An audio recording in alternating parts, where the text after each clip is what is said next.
It might be. I have no idea, dude. If I was engineering this, it'd be like Picasso came in here and engineered it. If I took one day with you, to engineer, we're good. We're good. Very good. How do we sound, QA? The fact that QA has to tell me how I sound is hilarious. How you can't do it on site. 3, 2, 1, QA. How we sound. And the crowd mic's good. Is the level good though? It's different than you can hear it as opposed to is the level good?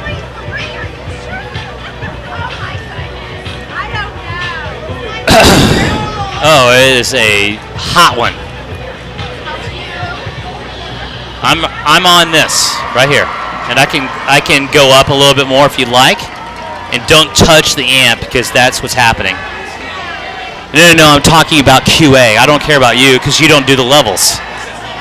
Sounds good. I love how you're like, oh no, I don't. Tell me how QA thinks. What you say, it doesn't matter apparently.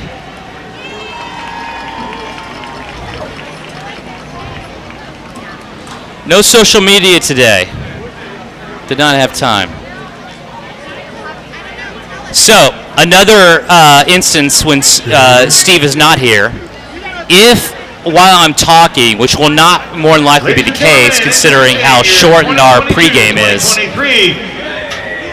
getting who won the coin toss and what they elected to do is huge. So write it down no matter what. Got it? That goes along with the final score. People don't care on the monitor what the final score is. So as soon as the final score happens, they sometimes shut it off. Write it down. I normally do it too, but I'm just saying, it's a good practice. Senior mascot and All-American, Jessica Weaver. Okay, how far am I out? Junior, Sutton Blanton. 3? No, we're not that far back then. We're okay. We're about a minute off. Winona Brandt. Okay, we're good. All-American, Georgia Hanzu. Kate Flieger. Social Officer, Paige Mangum. Social Officer, Marley Wenzel. Social Officer, Caroline Young. Seniors, Layla Anderson. Riley Foster. Ella Frank. Senior All-American, Laney Haynes. Senior All-American, Maddie Havis. Lily Long.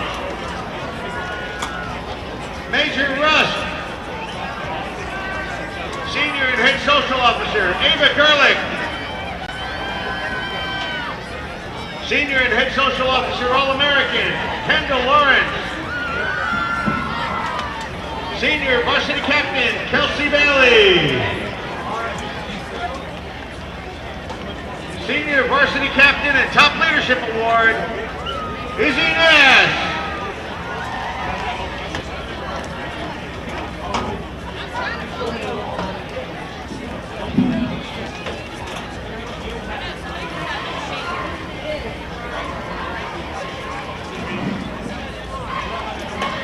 I hate that guy. Why do we gotta repeat?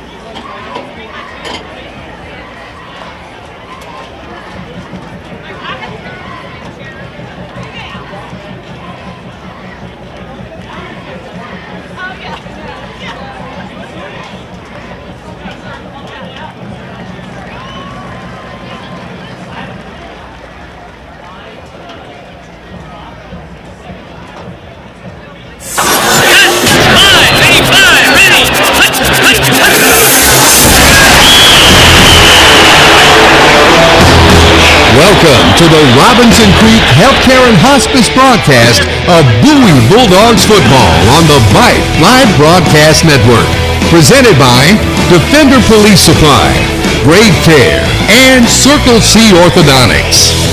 Bowie Bulldogs football on Vype Live is also brought to you by the Carlson Law Firm, Top Gun Equipment Rentals, Womack Real Estate, Nance Orthodontics, McLean Family Dental, Firehouse Subs, Family Dentistry on Manshack, Dina Davis Team, Jersey Mike's, Specified Water Systems, UBEO, Princeton Review, Mighty Five, Chick-fil-A, Rudy's Country Store and Barbecue, Waterloo Ice House, Torchy's Tacos, More Than a Teacher, Golden Acres, Pie Bar, and Austin Community College.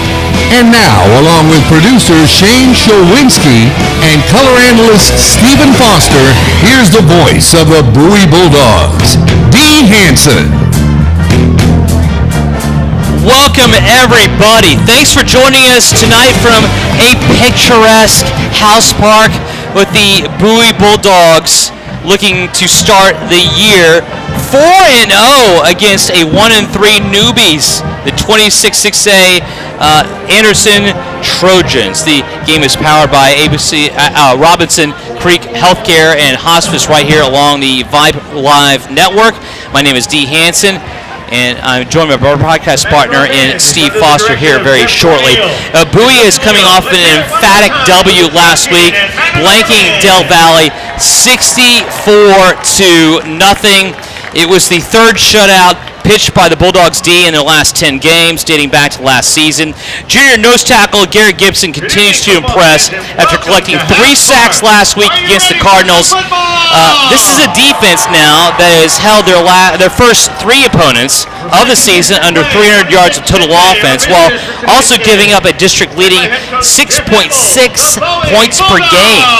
Meanwhile, head coach Jeff Abels is now seeing his offense rocket to a completely different level, scoring over 60 for the first time since 2019 and totaling nearly 700 yards of total offense. Senior quarterback Connor Kenyon had a lot to do with that. He passed for over 70% of his passing yards while also tossing 6 touchdowns.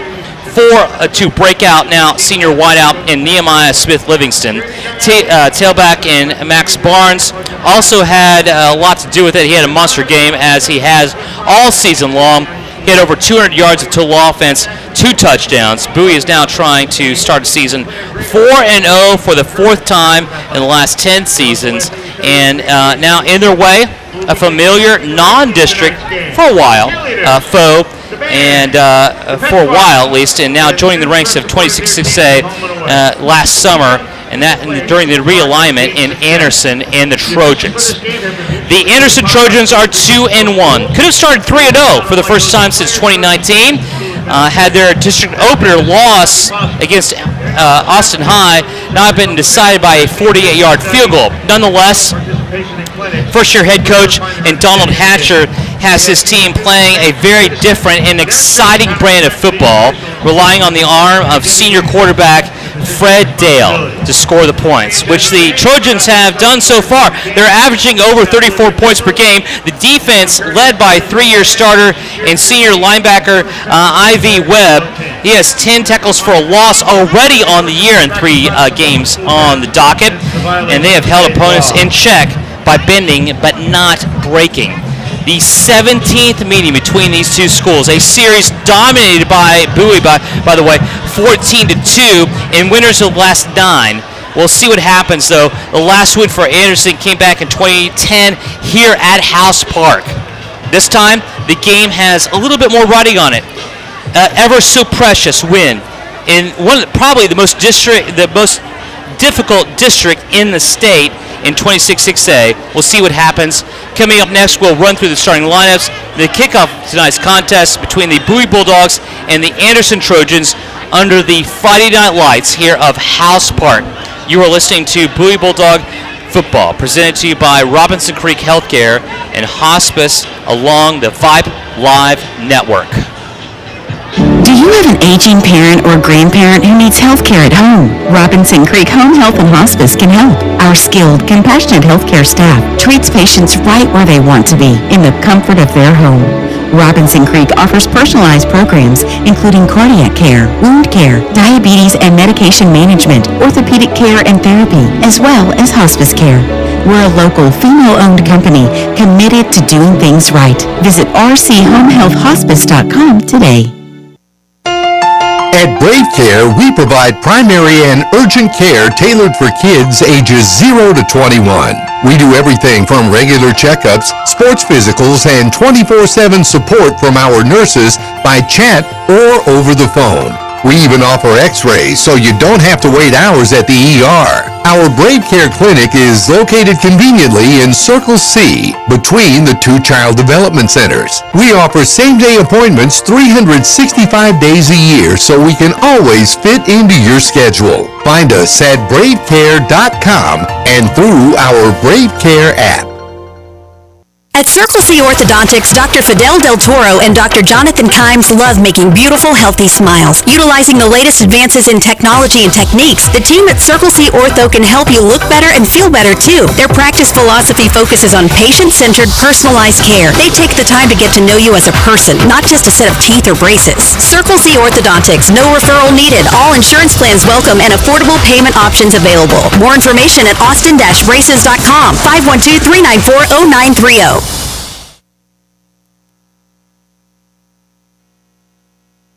At Defender Police Supply, we specialize in public safety.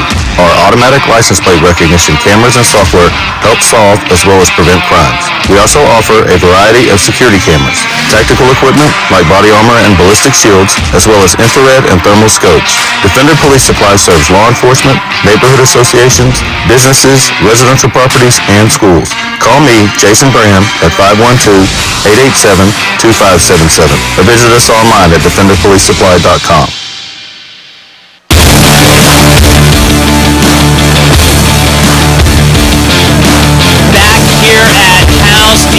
Joined by Steve Foster. This is one of my favorite places to call games, bar none, here in not only the state of Texas, but anywhere we've ever been, Steve.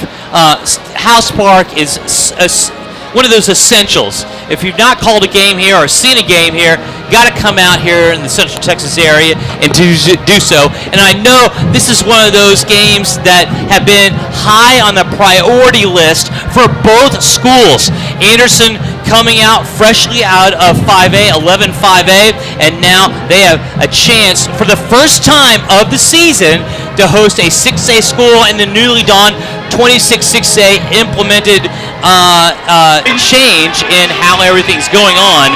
On top of that, you have now both schools coming out here very shortly out onto the field. I'm not sure you can hear them, but how it goes here tonight, I think a lot of the teams out of 5A feel like this is a rite of passage to a certain degree. I'm not saying that Anderson, Johnson, and Dripping Springs haven't had a certain amount of success at the 5A level, but when you enter 6A, you want to see what you're all about, and right now, this is where Anderson could do that up against Bowie, which is rolling, by the way. They've won, obviously, a 3-0 start, and they're starting out averaging 125, or not averaging, but they've outscored their opponents 125-20. Well, you know, again, I can't emphasize enough that these seasons for Bowie are going to go as their defense goes. And that's coming from an offensive-minded guy who certainly loves to put up points, get first downs, and have the receptions mount up. But again, you cannot be a champion somewhere without being defensive-minded. And that's, you know, what Bowie has done. And I'm glad to see that because, as, you know, you and I know, 10 touchdown passes from Connor Kenyon, Max Barnes being who he is, and now we've got newcomers on the scene also contributing to the offense of Bowie. So we'll see how that goes here. Again, the Austin Henderson Trojans coming out on the field, and the Bowie Bulldogs also both coming out on the field to our right, and the Inflatables out there as it is And is it going to be a packed house here at House Park? We've already been told that from the administrators that are on scene.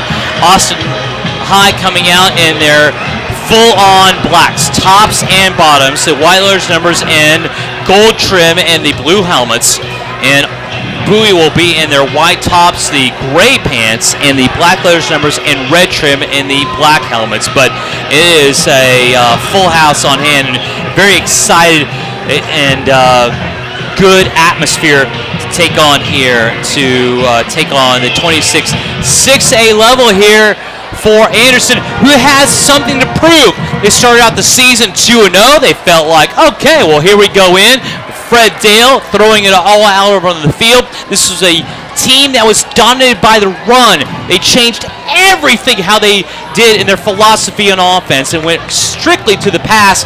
They did that in glorifying fashion. In fact, they won those games, and in fact, they almost had a chance to win their last game against Austin High, had not been the foot of a senior in Eccles for a 48-yard field goal for the Maroons, who got the job done. But that has not put a damper on anything here for the Trojans, who are looking for big-time output and outcome here against the Bowie Bulldogs. Yeah, you're right. And listen, district play is just exactly what it is.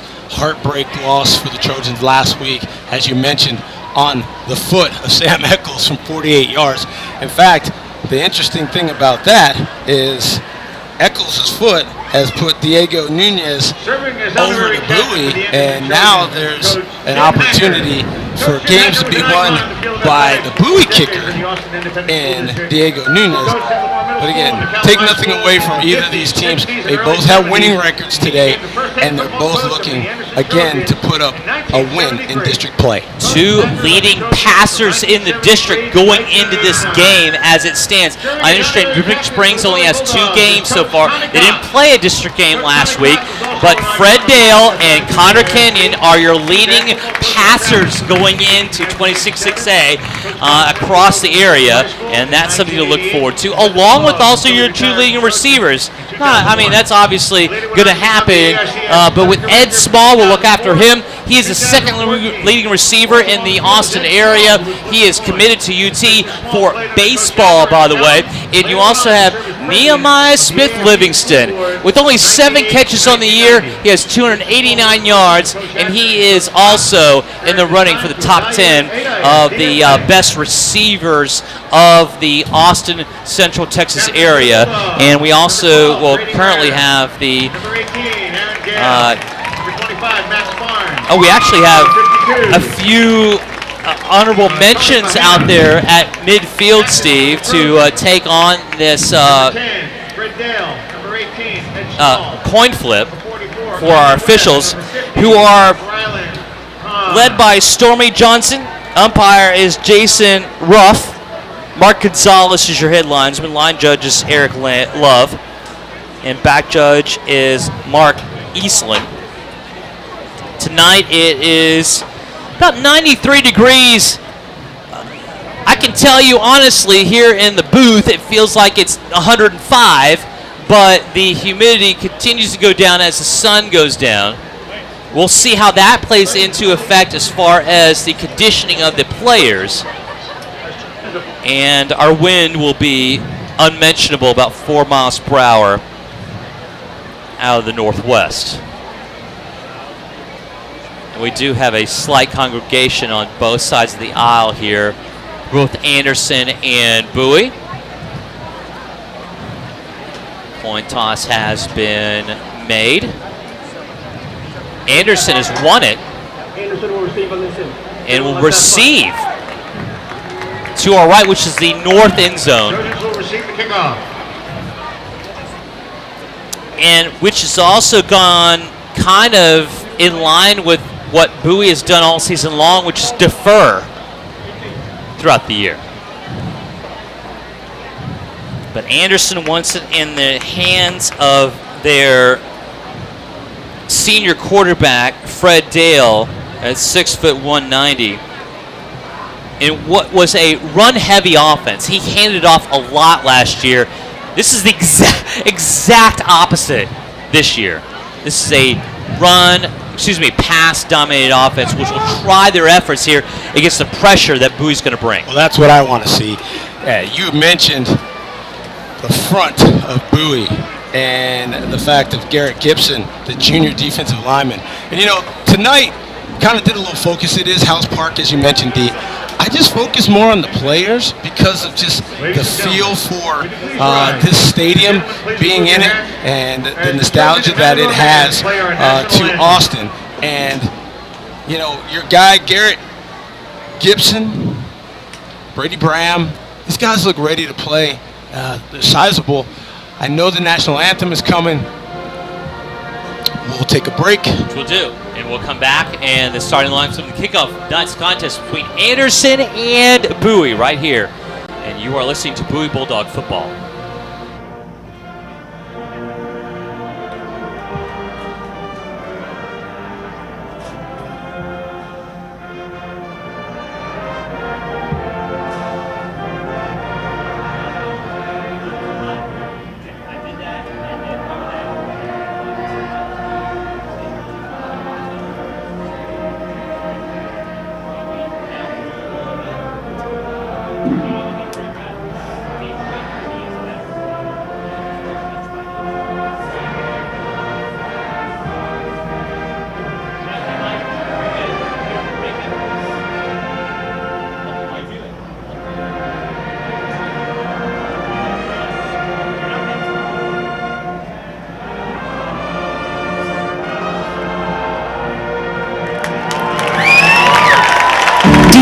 Aging parent or grandparent who needs health care at home. Robinson Creek Home Health and Hospice can help. Our skilled, compassionate healthcare staff treats patients right where they want to be, in the comfort of their home.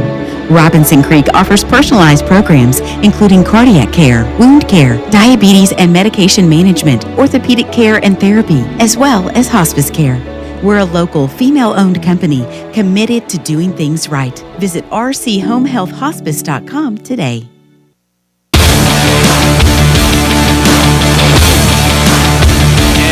Back here at House Park.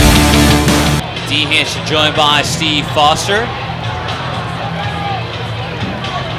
Ready to go for 26-6-8 play, the second edition here for Bowie and also Anderson coming in at 3-0. The Bowie Bulldogs have Jeff Abels in his 21st year as the head coach. Will kick it away with 143 wins and 83 losses.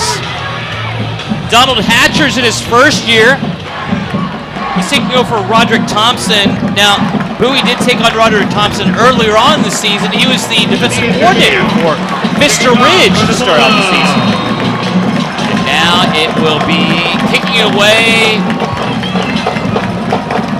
the Bowie Bulldogs from left to right.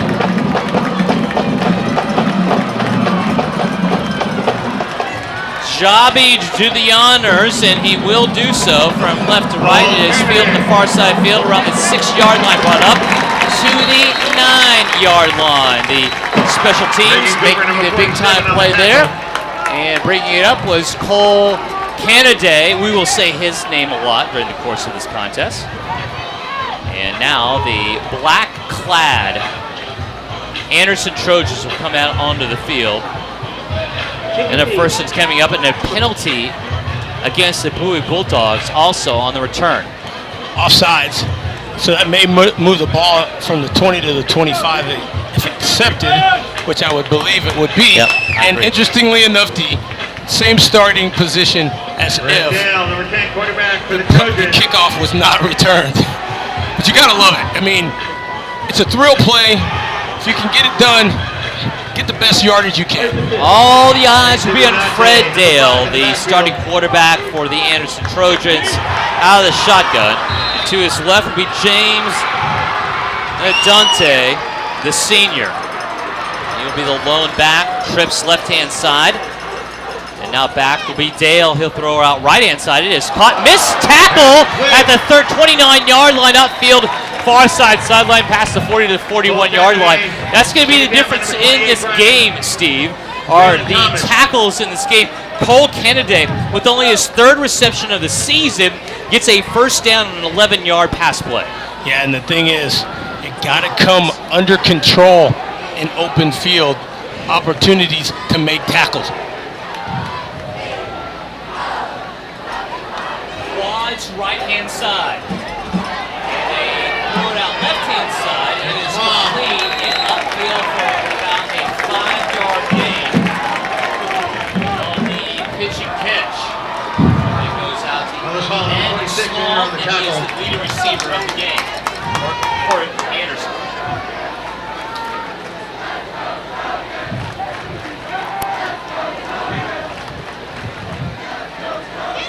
James International. Another handoff goes left-hand side this time, and a marginal gain at best up to the 46. And Anderson will now have the clock run on a 3rd down and around 4 to go.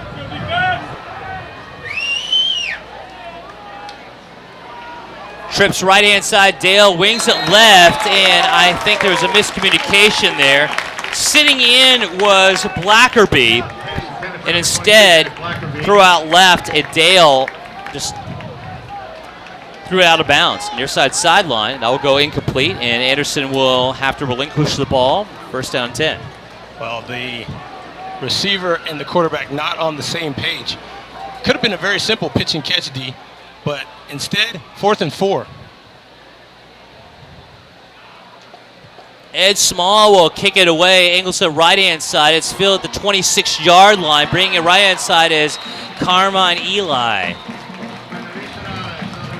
And he will get up to around the 27-yard line, 26-yard line. Make it 1st and 10, middle of the field. And now this potent offense for the Bowie Bulldogs coming out on the green here. Ty Brandon in his 16th season as the OC has Connor Kenyon, wearing number 10, a senior at 6'4", 200 pounds. What a game he had against Del Valle. 11 to 15, 357, no picks, 6 touchdowns, 73% completion percentage. Now quads left-hand side as Barnes will come out left, and incomplete pass out to Barnes. He collects it, but they're going to say again that was a forward pass, and so that will necessitate the incomplete pass. They'll bring up a 2nd and 10. So Max Barnes, wearing number 25, senior again, coming in with 11 catches on the year, has 62 rushing yards on the season, and leading the team nearly 500 yards on the ground. Quickly, tempo going here for Coach Branyan. And a handoff right up the middle goes to Barnes. He leans his way past the 30 to the 33-yard line on a 2nd and 10. And will be short of the first down, needing about 6 to go here. Nehemiah Smith Livingston at one wideout, wears number 8. He is a senior. You also have Aaron Gall at tight end, wearing number 18, a senior, and Carmine Eli, wearing number 14, a junior. 2 wideouts left, 1 right-hand side, near side hash. Handoff goes to Barnes. Instead, it's a quick slant to Eli. Carmine making the big reception at the 50, and you mark on the extra yardage after the catch. It gets to the 44-yard line of Anderson to move the chains. Yeah, it was a great slant route. Carmine Eli, near side to us, gets inside the defender, so his body blocks the defender. If the defender gets there early, could be a penalty. If not, a great catch. 2 left, 1 right-hand side, and Kenyon will motion now for Gall out from left to right to block, and a handoff go right-hand side. Here is Braylon Thomas with his first carry of the evening. Gets to the 41-yard line, again around 3 on the play. I'll bring up a 2nd down and 7 to go. The offensive line from left to right is Justice Trumpler, wearing number 72, a junior. Diego Perez, he wears number 63, a senior. Tony Bahina wears number 52, a senior. Ethan McMahon wears number 77, a senior. And Pete Cardenas, he wears number 54, a senior as well. Roll out left-hand side, thrown by Kenyon, is complete around the 36 at the 35-yard line. That's Nehemiah Smith Livingston, the far side sideline, making a tough catch. And nonetheless, it will be A flag on the play also at the 40-yard line, which is the reason why the down marker hasn't moved. And we'll see what this is all about. He's looking for Coach. Everybody is. Coach Abel's right there. Could see the referee at the 40. Stormy Johnson, offsides against Anderson is the call. And that will take the penalty, 2nd and short. Throw out the play, keep the down, yes, and move the ball up in advantage of the Bulldogs to the 36-yard line, 2nd down and short. Trips left-hand side, bunch there, one right-hand side to Carmine Eli. Throw out left-hand side is to Barnes. He just gets it away as Connor Kenyon. And great pursuit by Anderson. It does get the first down to the 31-yard line by Max Barnes, but you got to give a lot of credit. The design on that play was exquisite. The defense for Anderson is the best it could have been in that situation. But you got to give Max. It could have been a lot worse for the Trojans. Well, Max Barnes going over the top, jumping goodness. over a defender as well. Barnes stays in on the right-hand side of the shotgun with Kenyon. And it will be an option keeper. No, yep. Kenyon will keep it wisely, by the way, inside the 25 to the 23-yard line. And about a couple yards shy. I'll make it 4 or 5 yards shy of the first down. But we have seen Coach Branyan use Connor Kenyon in the run game, not often, but at the times he needs to.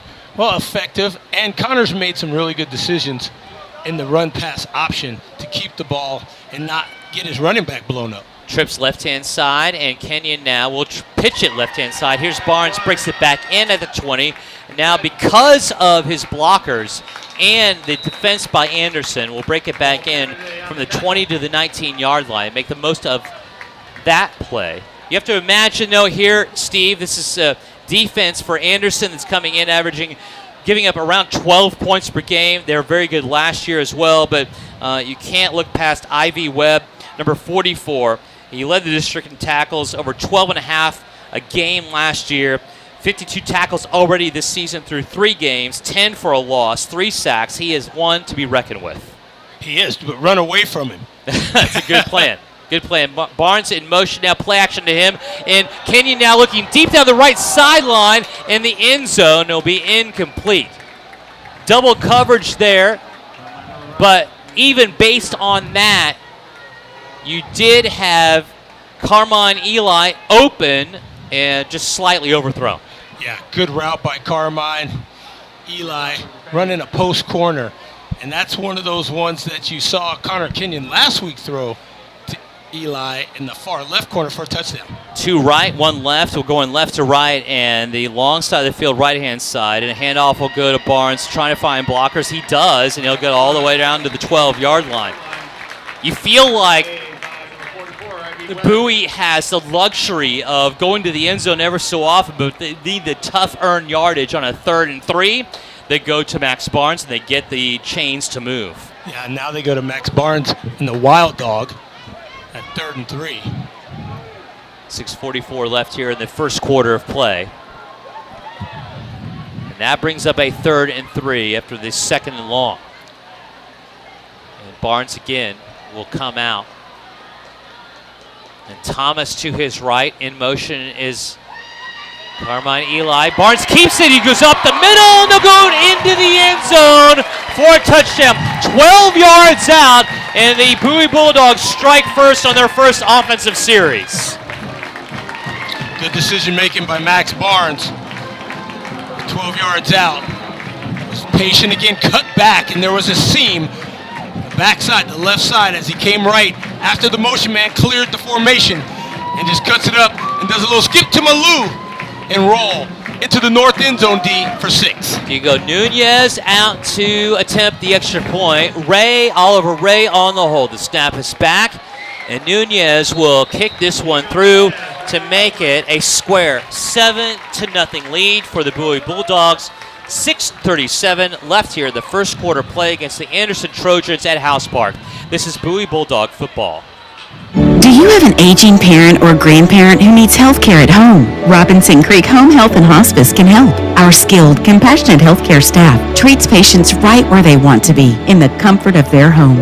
Robinson Creek offers personalized programs including cardiac care, wound care, diabetes and medication management, orthopedic care and therapy, as well as hospice care.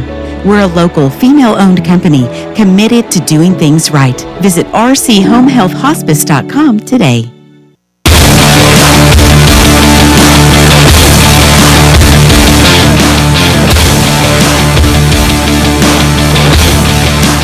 Back at, nobody wants you to say this, but historic House Park.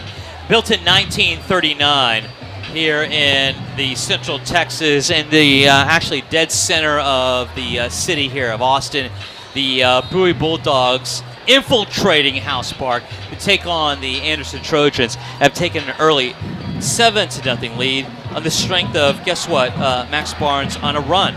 A 12-yard TD run, his 6th touchdown run of the season, and now it's 7-0 with around 6:37 left here in the first quarter of play, and Bowie set to kick it away from left to right. For the Trojans, again, is a packed House Park. Kick away, angled across from us on the left-hand side of the field, fielded around the 5-yard line, brought up there at the 20, 30, the 40, the midfield area. Midfield now, and breaking all the way to the 20, the 15, the 10, and 5, and going into the end zone for the touchdown. Trojan strike. Cole Calladay with the special teams return. And just like that, a point away from evening things up. Great return. Starting on the far side.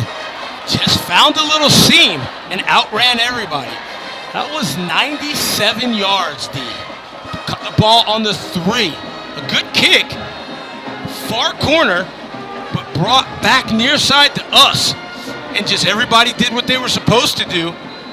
And you gotta say Cole Calladay, great return. Burt Lewis with the extra point is up and good, and after one play, that's all it takes. We are even here at House. Anderson with the big special teams conversion has got it at 7s with 6:22 left in the first quarter play. This is Bowie Bulldog football. At Defender Police Supply, we specialize in public safety. Our automatic license plate recognition cameras and software help solve as well as prevent crimes. We also offer a variety of security cameras, tactical equipment like body armor and ballistic shields, as well as infrared and thermal scopes. Defender Police Supply serves law enforcement, neighborhood associations, businesses, residential properties, and schools. Call me, Jason Bram, at 512-887-2577 or visit us online at defenderpolicesupply.com.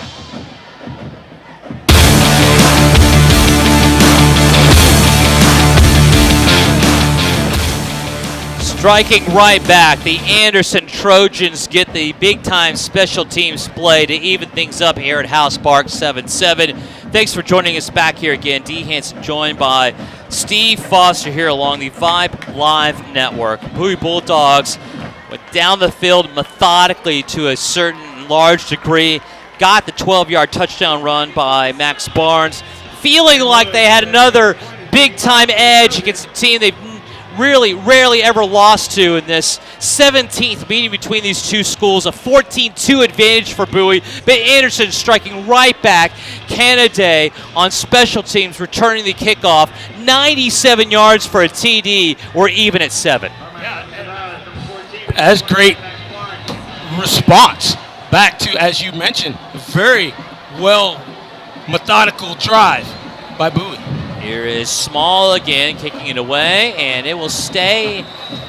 Oh, it will go out of bounds just enough in the green area of the AISD end zone to necessitate a Stormy Johnson touchback.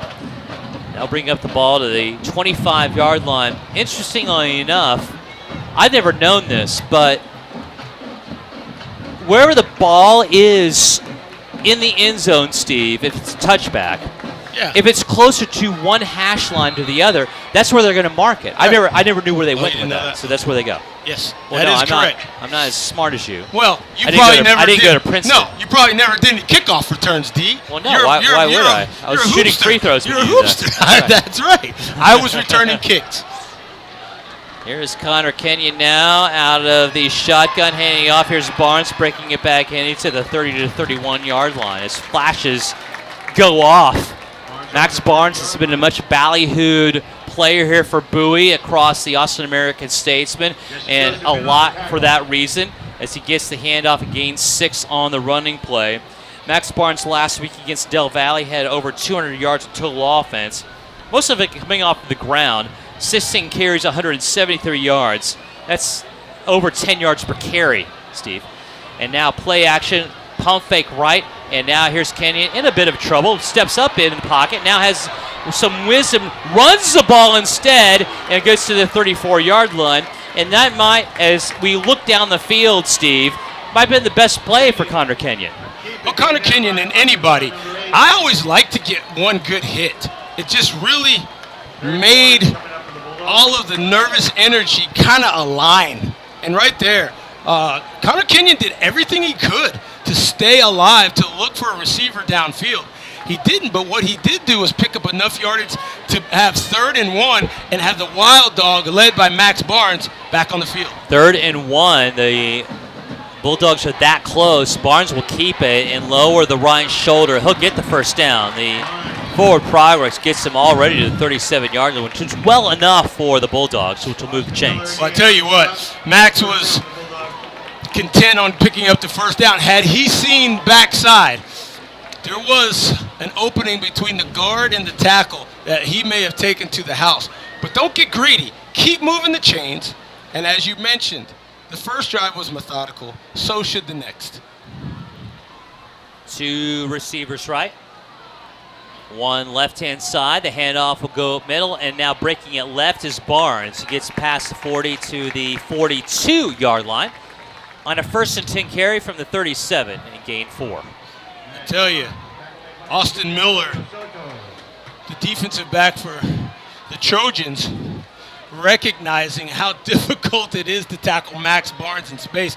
And Barnes comes and gets a breather here on 2nd down and 6. But Max Barnes broke that play to the far side. And again, he gets that 4 or more on 1st down.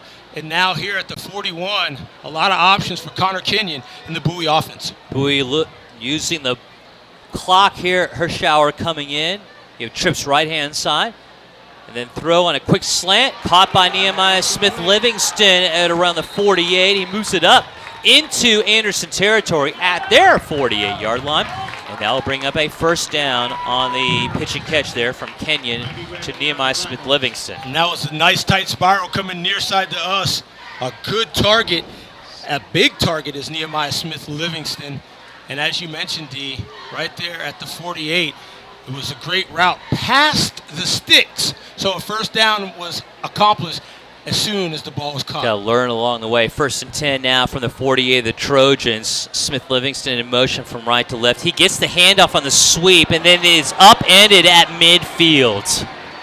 Well, flag coming in at the end of that one, and it will be Ivy Webb, though, with the play. And he is a remarkable linebacker. He has been throughout the course of his tenure in the Central Texas area. Nobody doesn't know about Webb. He's his 3rd season to start for the Trojans, but the flag here against possibly Anderson here. Dead ball, personal foul against Bowie. Number 77. And that will be costly here as the Bulldogs, even though they would have lost yardage, this still is a mammoth blow to a drive that was so promising to start. There was no need to push your opponent once the play was stopped.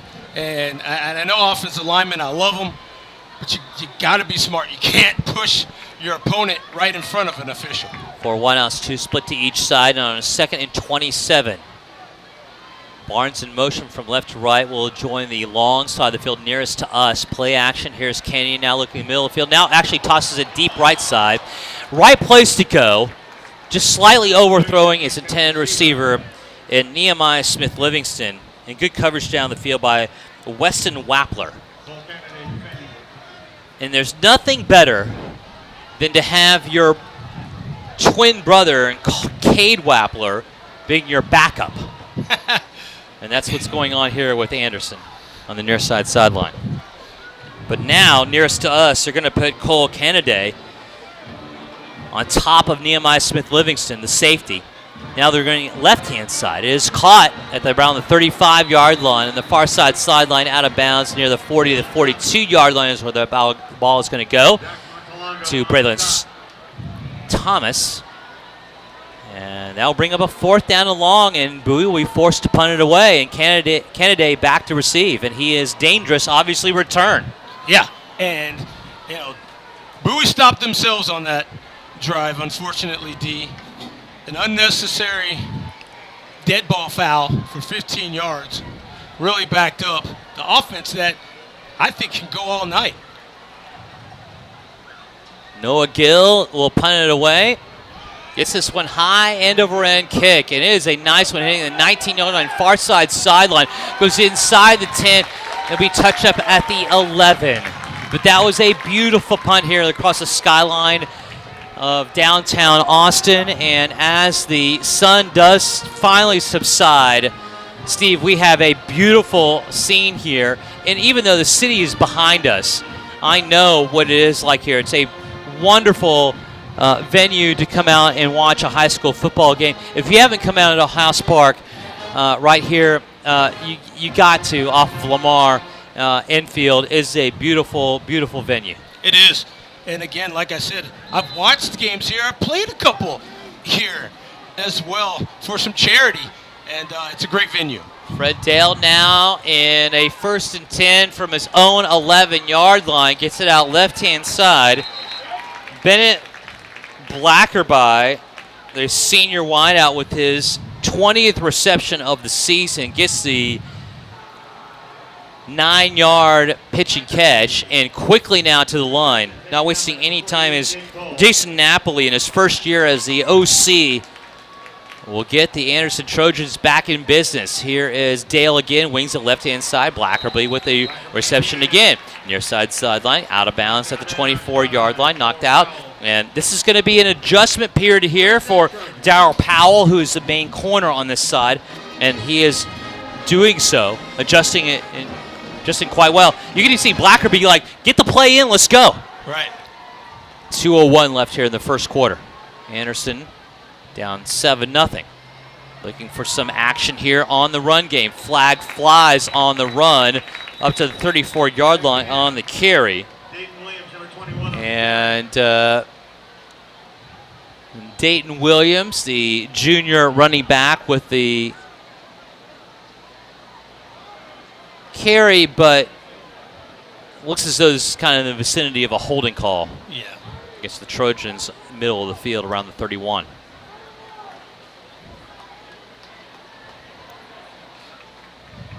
But we'll wait.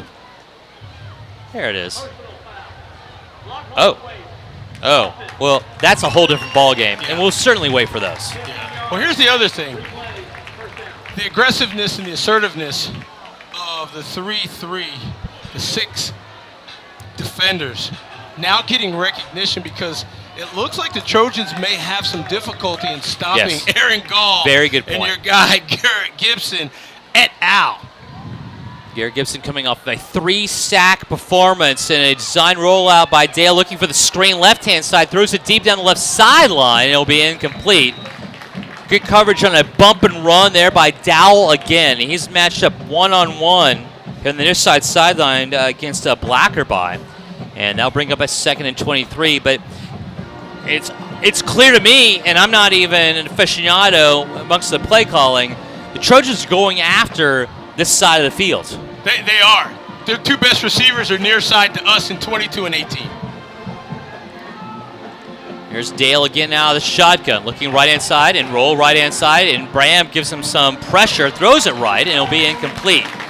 Tell you what, Brady Bram, he's a big boy. I had the opportunity to not just catch up with the coaches, D, as we generally go down on the field, but I just walked around with the players, and we've seen Tyson Chips, number 6, and Brady Brown. Maybe it was the 6-12 combo today, but they look ready to play, and Brady Bram's a pretty big boy. That throw was on point to Gebhardt. Bram providing the pressure. Brings up a 3rd and 23 from an own 16-yard line for Anderson. Empty backfield for Dale. Looking for this quick screen. Left-hand side is complete, but nothing doing at around the 18-yard line. Blown up, and the reception, Brady Gebhardt, the aforementioned, I mentioned him before, so he got the, but Tyson Chips breaking that up and not fooled at all. We'll bring up a 4th and 20 and a punting situation for Anderson. Well, I tell you, Tyson Chips played assignment football. Stayed home, was not fooled that there were 4 wide receivers on the other side of the field because the slip screen to the wide receiver was near side to us and him. Ed Small to kick it away from his own 6-yard line. Here's Carmine Eli at the midfield area. Wisely will fair catch that one. 49 seconds to go here in the first quarter of play. And a 7-0 lead for Bowie. We have not seen this before, which is double negative, which ends up being a positive, as you know, Steve. But Bowie doing their due diligence. You're giving us English I love it, dude. This is why I entered the business. Negatives and but the defense doing their job. The offense now kind of trickling in here for their second stint from midfield. Okay. 4 wideouts, 2 split to each set, and now Barnes will get the handoff, sprinting far sideline. Got a little carried away myself, and you never know what's going to happen on that far sideline, but out of bounds he goes, but Barnes gets a big-time gain around 18 near the 30-yard line. He'll bring a 1st down and 10 with 42 seconds to go. Don't take 2 yards away from Max. That's a 20-yard gain. Fair enough. Midfield to 30. Double negatives. That's good for me. Yeah. Trips right-hand side, 1 left, and Kenyon with Barnes to his left. Time to pass. Barnes will now go out in motion, and Barnes will get the swing pass at the 30, 25, 20 near sideline, tripped up at the 17-yard line. And that'll be a 1st down gain, around 14, give or take. They're going to mark up to the 15. I can't be always on point. Double negative. Sometimes the officials are wrong, too. Under 30 to go here, and the clock continues to run. But needless to say, 2 excellent plays here. Barnes getting out in space. Absolutely. 2 receivers right, and Gall in the slot to the right-hand side. And pitch right out to Barnes, and he collects that at the 15. It's at the 10, near sideline. Flag flies at around the 14-yard line. And I can already tell from the Bowie coaching staff this is not going the way of the Bulldogs. No, and that was in the vicinity of where the pitch was made as well. Holding call might happen here. I'm just going out on a limb. I'm going to be out on Just that gonna go limb on a with limb. you. It's better be a strong limb because that's over 300 and some pounds. And also 10 yards from about the 14. Going to move this ball back D. It'll be 1st and 20. What I love most, though, from running backs, it is a holding call against Bowie, and nobody's surprised by this. But I've noticed more often than not, many running backs commenting on these kind of plays, saying that could have happened had you not done that. Well, and it is a. Well, it's actually you want many times those players don't know that, but they want to provide the best avenue for you to make the best play. I like that. So it's all good-natured. Here's Barnes again, and he'll get back out to the 16-yard line after the penalties assessed. It was a 1st and 19, and Barnes will kind of nullify the penalty, bring it back to a 2nd and 11. The clock will run to 0 on a first quarter that was predominantly manned by the Bowie Bulldogs, which we could see by the scoreboard. They'll roll into the second quarter of play. It's 7-7 your score. 7-0 your score. 7-7 your score. And we'll see what the second quarter brings here as we roll on. This is Bowie Bulldog football. is South Austin's friendliest and most affordable family dental practice. We want your trip to the dentist to be an affordable, efficient, and enjoyable experience. Family Dentistry on Manchac offers single-tooth implants, implant-retained dentures, in-office Zoom whitening, and we are now a Platinum Invisalign provider. As a family-oriented practice, we take pride in catering to the needs of the entire community. For more information, give us a call at 512-428-5859 or visit us online at FamilyDentistryOnManchac.com. Do you have an aging parent or grandparent who needs health care at home? Robinson Creek Home Health and Hospice can help. Our skilled, compassionate healthcare staff treats patients right where they want to be, in the comfort of their home. Robinson Creek offers personalized programs including cardiac care, wound care, diabetes and medication management, orthopedic care and therapy, as well as hospice care. We're a local, female-owned company committed to doing things right. Visit rchomehealthhospice.com today. 7-7 your score here as we go on to the second quarter of play from House Park. Dee Hanson joined by Steve Foster here along the Vype Live Network. We switch sides going right to left now. It's north to south for the Bowie Bulldogs at the 16-yard line of Anderson looking for more. Here's Kenny now in a little bit of trouble. Throws it out left-hand side, almost complete and then almost intercepted on the near side sideline. Will bring up a 3rd and 11. There's a flag on the field at the 26-yard line on top of all that. Go away. So what happened here on the near side sideline first? And the near side sideline was Max Barnes taking his eyes off the ball, trying to get in the end zone all in one move. Nonetheless, it looks like this penalty may be declined. I don't know if I would have What's done the penalty that. first? Well, it's holding. It's holding against Bowie. It will be declined. I would have taken that penalty. You would have? Yes. So it was 2nd and 11, now it's 3rd and 11. Yeah, but here's the deal. Makes sense. You've got a kicker that, if you scouted Bowie, has made a 40-yard field goal. He has. So from here, Diego Nunez. you can. It's less than 40. Quad left-hand side now, empty backfield for Connor Kenyon. He'll look right, though, instead go to the end zone. Flags fly. It is complete for the touchdown to Carmine Eli. I understand there's flags out there, Steve. Well, this is interesting at the 19-yard line, and we'll see what it has to. We'll see if the touchdown stands. I gotta go. Such a quick flag. It was actually as the pass was thrown, holding against Bowie once again. That will nullify the touchdown pass by Kenyon. Connor coming into this game only had 2 picks, 10 touchdowns on the year. And looking rather efficient. You can't hold that quick. Goodness, it was a go route. Connor Kenyon catches a shotgun snap, takes one step, and lets the ball go far side to Carmine Eli. It didn't take more than 1.6 seconds. Who's holding a defender in that short period of time? 3rd and 21, trips left-hand side. That's the long side of the field. Kenyon now back to pass, steps up in the pocket from the 30, goes into the end zone. It will be incomplete. And that was, from all accounts, good coverage. Nehemiah Smith-Livingston, the intended receiver, and Cole Kennedy, second-team All-District player from a year ago at free safety, making the pass deflection. And that will bring up now a 4th down and 21 for Bowie at the 26-yard line of Anderson, going for it for obvious reasons. This is kind of no man's land for a kicker. Max Barnes out of the shotgun left-hand side. Play action. Here's Kenyon now.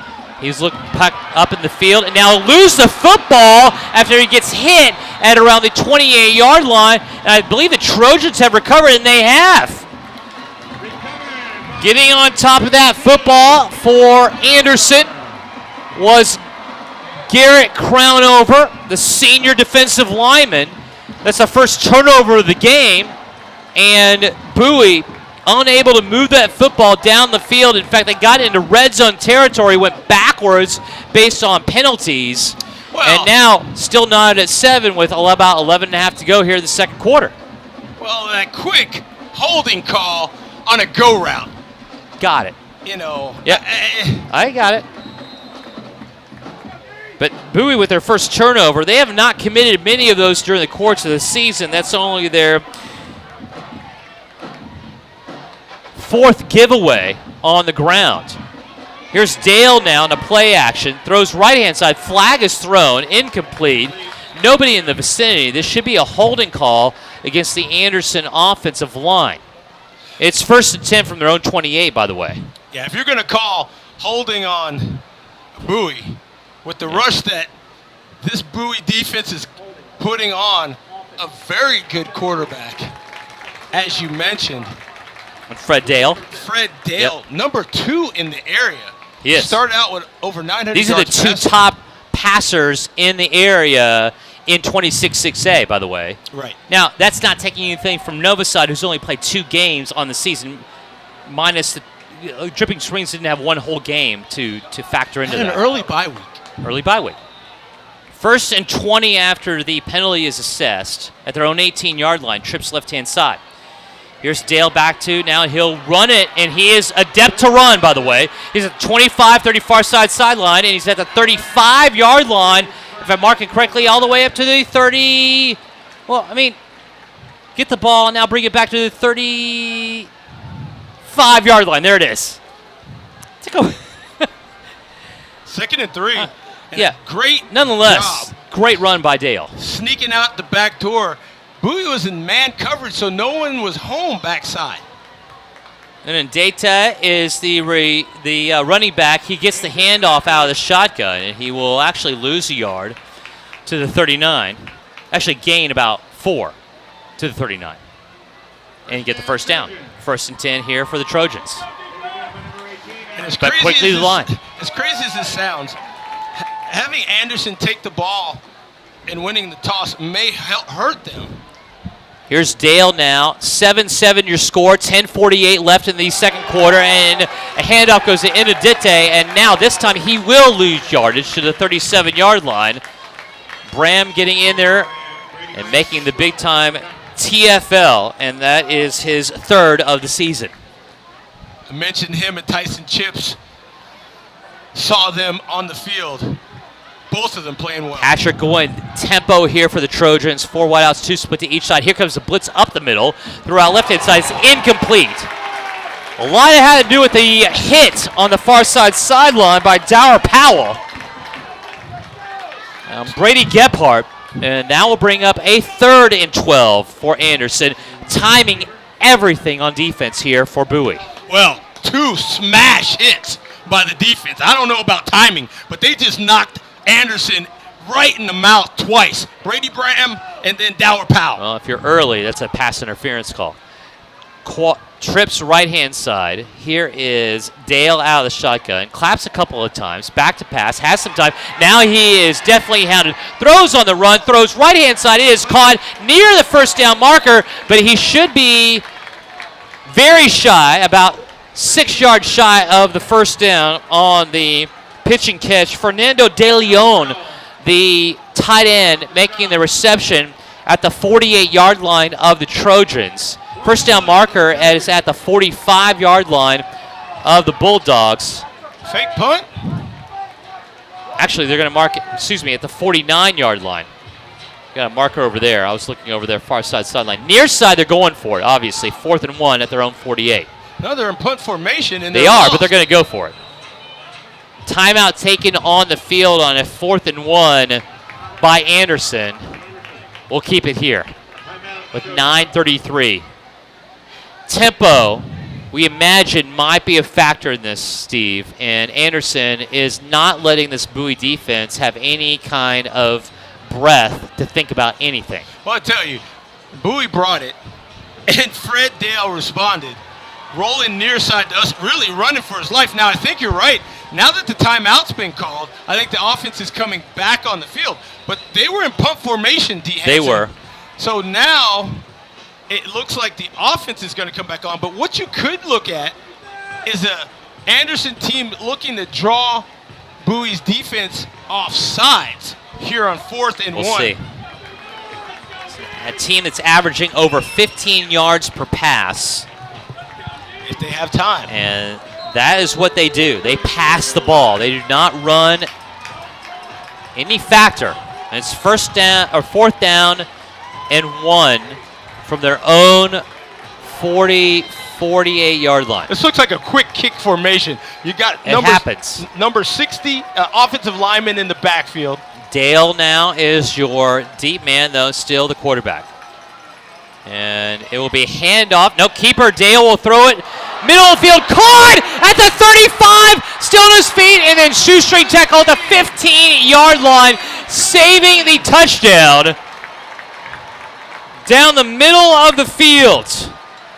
21 on 22. And Anderson able to make the conversion. As Bennett Brackaby, and we mentioned his name before. That was not a fake. It was a first down. Yeah, and great job by Dower Powell to get back on point and save a touchdown. Blackerby unable to go to the end zone. And play action. Here is Fred Dale on the run. Throws to the end zone and incomplete. And way out of the view of everybody, trying to find out who was the intended receiver. That was Brady Gebhardt. And now we'll go now to a 2nd and 10. And that's the difference, though. Many times, Steve, that did not go for a touchdown. That went for a big-time completion and a conversion, but not a TD. No, but most likely in field goal range. Fair enough. Ben Lewis, the place kicker, has not attempted a field goal on the season. Not yet. No. Very good point also. Here's Dale now out of the shotgun. We'll hand it off. And up the middle, just to keep the defense honest, is an Adente. And he will carry for the 19th time on the season and bring up a 3rd down for Anderson. Don't take yourself out of field goal range if you are the signal caller, Fred Dale. 3rd and 8 here for Anderson. Handoff in Adente again, and he'll get near the 7-yard line. 4th and that'll 3. be 4th down. And we'll see what Anderson does here in a 4th and 3. Here comes your kicker. And they're going to kick it away. Allegedly. 29-yarder. Ben Lewis from 29 yards out. Well, they're going to play. No, he started to the 18, then he went back to the 19. Now he's back to the 18. Now he's back to the... he wants it. Well, okay. Wherever he wants it. No, back to the 19. He has 29. He has 19 seconds to do. He spotted the ball for the square. Ed Small on the hold here to take the lead for Anderson. Snapping back. The kick is up, and it is good. Ben Lewis from 24 yards out gives Anderson their first lead of the game, 10-7. 7:49 left here in the first half of play against Bowie. This is Bowie Bulldog football. The Dina Davis team is South Austin's top real estate team, recognized by the Austin Business Journal and the Platinum Top 50. Dina has asked me to tell you about the 4 free services she provides, even if you're not selling your home. Free home evaluation to protest your taxes. Free rehab consulting. Want to know which upgrade and remodel ideas will pay off in the long run? Contact Dina Davis team. Painting your interior. Call the Dina Davis team for a consultation on the top 25 best-selling neutral colors. Vendor referrals. Our team is happy to share our list of trusted vendors for any project. Please fill out the Contact Us form at daviscompany.com.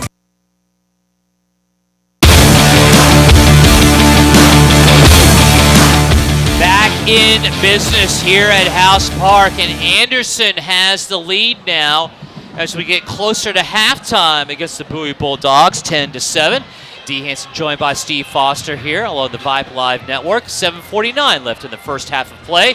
Bowie about to receive this kickoff after the 29-yard field goal by Ben Lewis for the Trojans, who, on the strength of a special teams conversion, able to make the big-time play on a 4th down and now have an opportunity to go into halftime with the lead.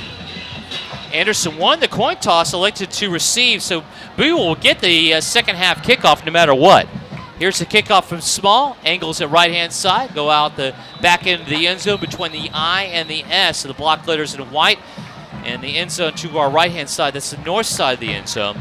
And now it'll be 1st and 10 from their own 25-yard line for Bowie, going right to left. You want to learn about your offense and your team a little bit. Adversity has to happen. Anderson did not walk into this one thinking they were not going to think they're going to win this ball game, and they have shown that to this point, leading by 3. Well, they have just as good and chance at home to bring it to Bowie. It's going to be interesting because, again,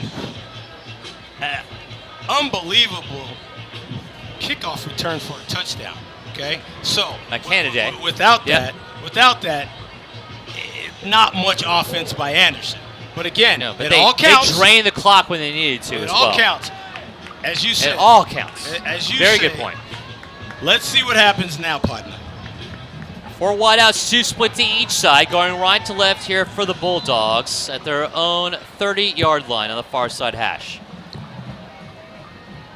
And a keeper on the zone read option by Kenyon will get to the 31-yard line. And no reason to press here for Coach Branyan. He knows that he can rely on a lot of different playmakers here for Bowie, as they have been able to showcase that over the last 3 games preceding this tilt against Anderson, but only about a yard gain on the play brings up a 2nd and 9. Here's an interesting 4 receivers near side to us, kind of mimicking Anderson by pulling the defense to one side of the field. Quads left-hand side, but it's going to be a throw out right. That is Carmine Eli, and he will receive it. And the mark it out of the bounds that was a late about push. the 41-yard line, and about a gain of 10. That should move the chains. It will for a first down and stop the clock at 7:10. That was a late push on the far side, but Anderson getting a lucky one as the push occurred on their side of the field. Carmine Eli with 3 receptions, 43 yards, and a score last week against Del Valley. And now this will be a carry up the middle. And that a keeper by Connor Kenyon to get a first down and move the chains into Anderson territory. Interesting thing about that run, Connor Kenyon looked like he put the Jets on that one. He did. The other ones he looked like he was kind of feeling his way through. That one he just took off. A great gain up the middle. 6'4", 200 pounds with the Jets on. Here's a handoff right-hand side. Barnes now wants to say, okay, if that's what you're going to do, this is what I can show you. He gets inside the 45 to near the 43-yard line. Just shy of the first down by maybe a yard and a half. That'll bring up a 2nd and short situation here for Bowie. Actually, 2nd and 4. Then you get to the 43-yard line. That was a quiet 6 on the far side. Just an off-tackle play. Max reading his blockers. 4 wideouts, 2 split to each side. A design screen caught at the 41-yard line. Sprinting near side at the 35 is Carmine Eli, and he'll get inside there to the 33-yard line. And a late flag should come in as well, and a late hit on the end of that run for number 14. And a 2nd and 4, that turned into a lot more for the Bulldogs, and they're well into now, after the penalty is assessed, to red zone territory, and have an opportunity to break into this 3-point lead by Anderson. Well, here's the deal. It looks like it's going to be timeout Anderson. But as you mentioned, the far side wide receiver screen coming back near side to us. And a personal foul.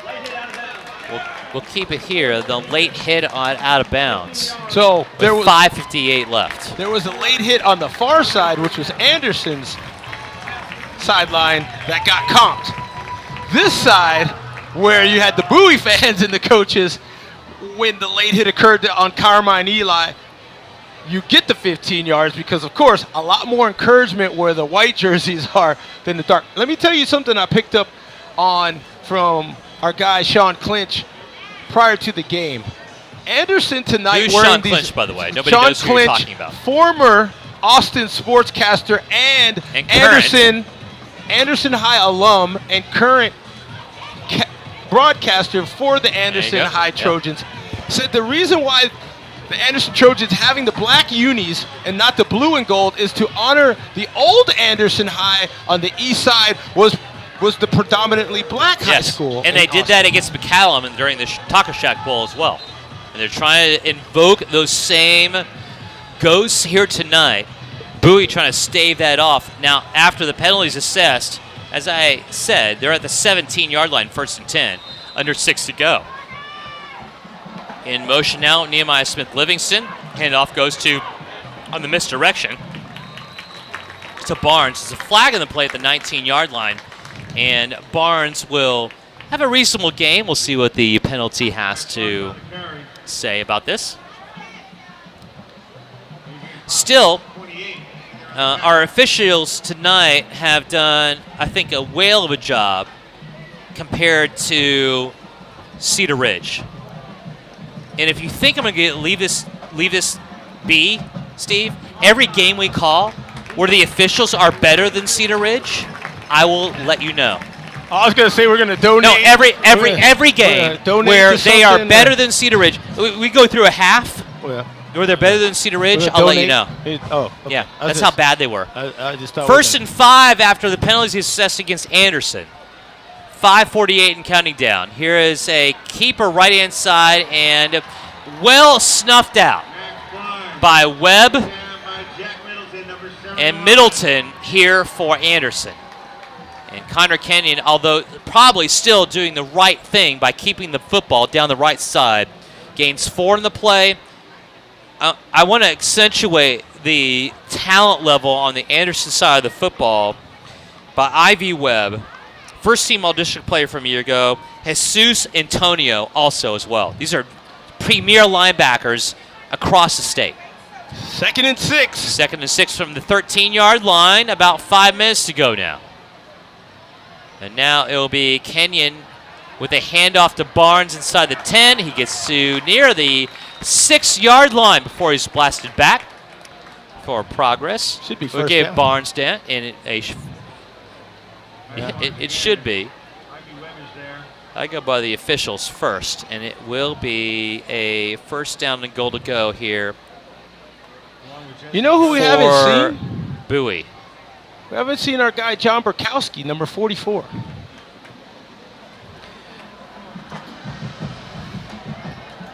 So only a yard gain on the play, Steve, and it'll be 3rd and 5. That looked more. Well, I can't go by that. I cannot go by that. And here is a wild dog option, and up the middle goes Barnes. He'll go in for the score. 12 yards out, touchdown Bulldogs to reclaim the lead. No flags. Well, that makes everything right in the world.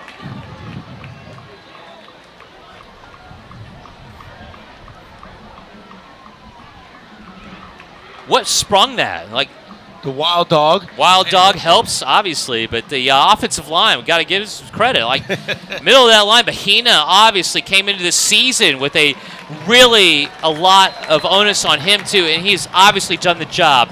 The extra point is up and no good by Diego Nunez. That will keep the lead at 3 for Bowie at 13-10. 4:24 left here in the first half of play. Bowie now on top of Anderson. This is Bowie Bulldog football. We provide primary and urgent care tailored for kids ages 0 to 21. We do everything from regular checkups, sports physicals, and 24/7 support from our nurses by chat or over the phone. We even offer x-rays so you don't have to wait hours at the ER. Our Brave Care Clinic is located conveniently in Circle C between the 2 child development centers. We offer same-day appointments 365 days a year so we can always fit into your schedule. Find us at bravecare.com and through our Brave Care app.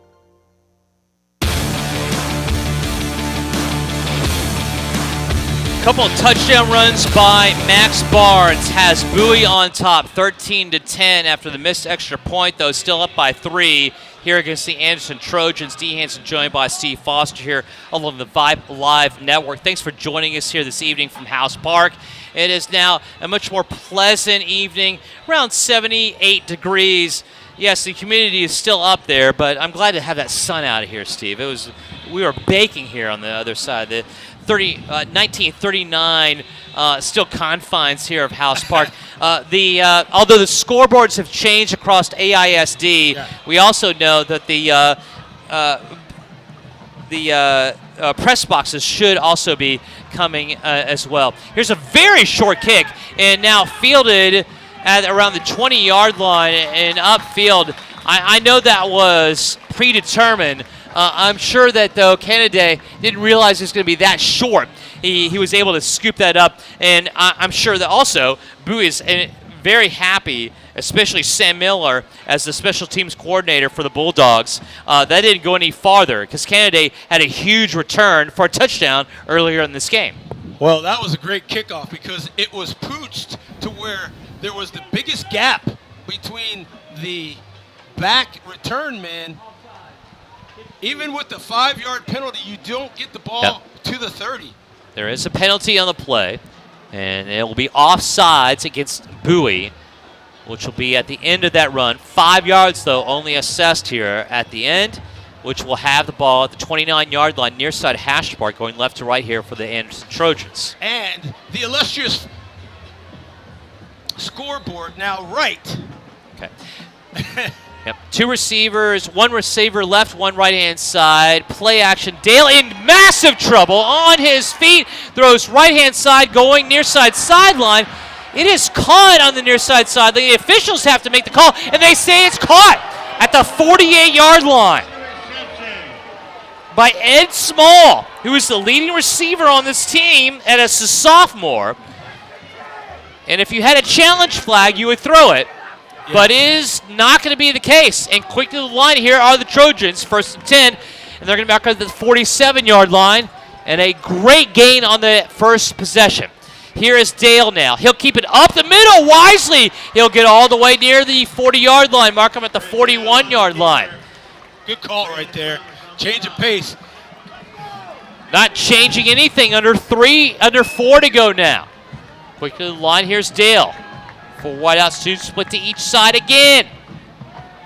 Dale knocked the right side of his helmet. Play action, looking deep down the right sideline, going for the end zone. Here's the interception, and it's there. INT at the 3-yard line for the Bowie Bulldogs. Braylon Thomas gets the INT, his 2nd of the game. Wesley York, his 3rd of the season. And Wesley York, kind of knew. He told Braylon to back up because he saw Fred D grab his helmet saying, hey, Fred Dale saying, go long. Wisely, the free safety, deep as the deepest guy. That was a long throw for Fred Dale. Gave 1-3 enough time to come over and snatch that one out the night sky. But can I tell you something also, Steve, and you can tell me more than that because I didn't play the game at your level.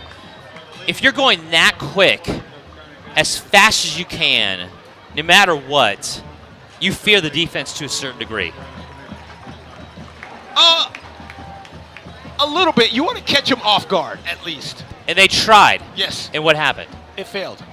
Miserably. Still a 1st and 10 from their own 4-yard line. Bowie has an opportunity here to build on their lead. Up 13 to 10. 3:43 left. Handoff Barnes has at the 5 and at the 6 near the 7-yard line. And it looks as though Bowie is trying to find some room on the right side of that line. We haven't seen a lot of runs left-hand side. Right. Well, I tell you what, don't fall asleep on the arm because Carmine Eli on the far side has been getting everything he wants on this secondary. And Coach Brannion is not adverse to high tempo as well and goes with the quick slant on the far side sideline. Incomplete, unable to hold on to it is Carmine Eli. Excellent coverage and double coverage from the black shirts here from Anderson will necessitate a 3rd and 6 for Bowie, which does not want to squander away an excellent turnover here by their defense. But with 3:11 though, we'll see what happens. Well, the takeaway definitely changed the momentum because it looked like Anderson, as you mentioned, looking to drive into not only Bowie territory, but get a score on the board.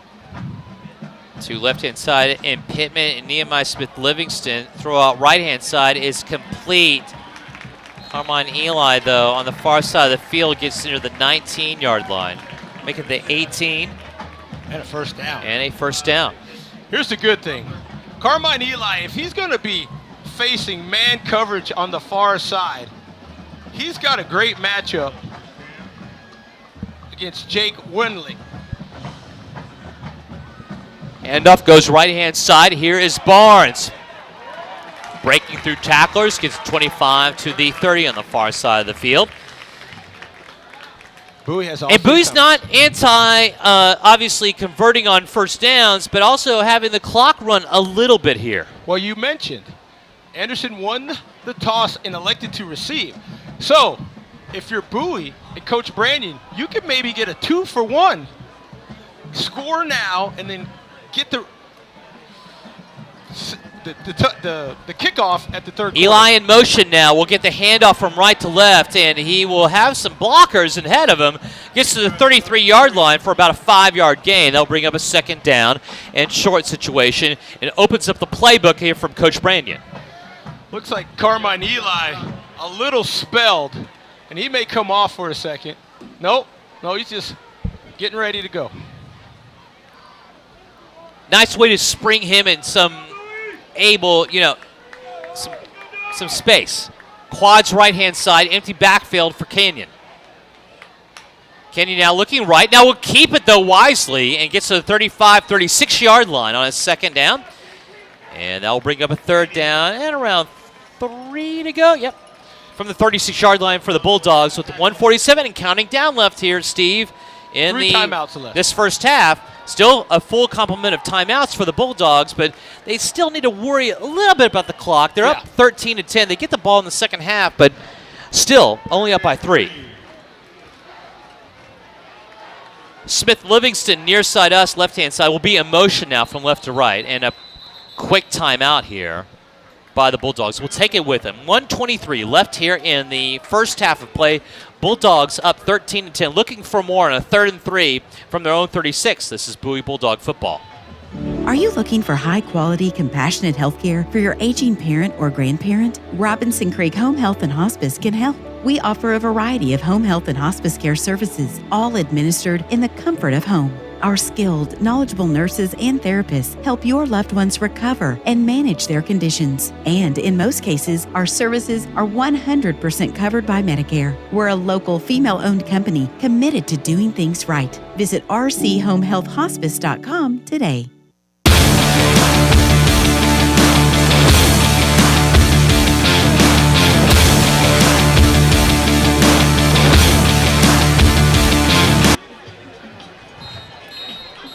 Back here at House Park, D. Hanson joined by Steve Foster. 1:23 left in the first half of play. Anderson Trojans, Bowie Bulldogs. Bulldogs on the march have the 13-10 lead here at House. A 3rd and 3 at their own 36-yard line. Going right to left, that's south to north. Connor Kenyon out at quarterback on the near side hash, has trips right-hand side, and Barnes to his right. Anderson showing 4. Roll out right-hand side. Quick throw by Kenyon is incomplete at the 42-yard line. Intended receiver is Carmine Eli. And not a lot of decision-making there. That was exactly where Ty Brandon wanted to go with that football. And the execution maybe not where it needed to be. And it'll be Noah Gill out to punt it away. Yeah, and that one just skipped far side. That was going to be a long throw for Connor Kenyon, even though it was to his dominant side. 2 back here for Anderson. Kennedy. And a short entering kick hits at the 36-yard line, trickles in at the 19-yard line. I think their side hash hit an Anderson Trojan. I think it did. And Austin Miller was wise enough, though, to realize that. He got on top of it on the special teams team for the Trojans. And now, when it's all said and done, Anderson has an opportunity to go into the half with a tie or a lead with 1:11 to go. Also on the field, Alex Luck back, number 43. Yep. Asked about him a little bit, too. He is a tone setter.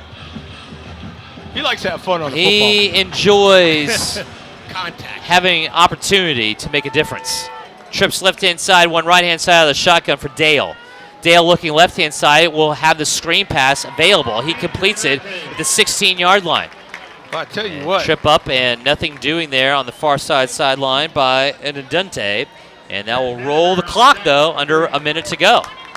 And Trojans not wasting any time at their own 26-yard line, excuse me. 2nd and 3.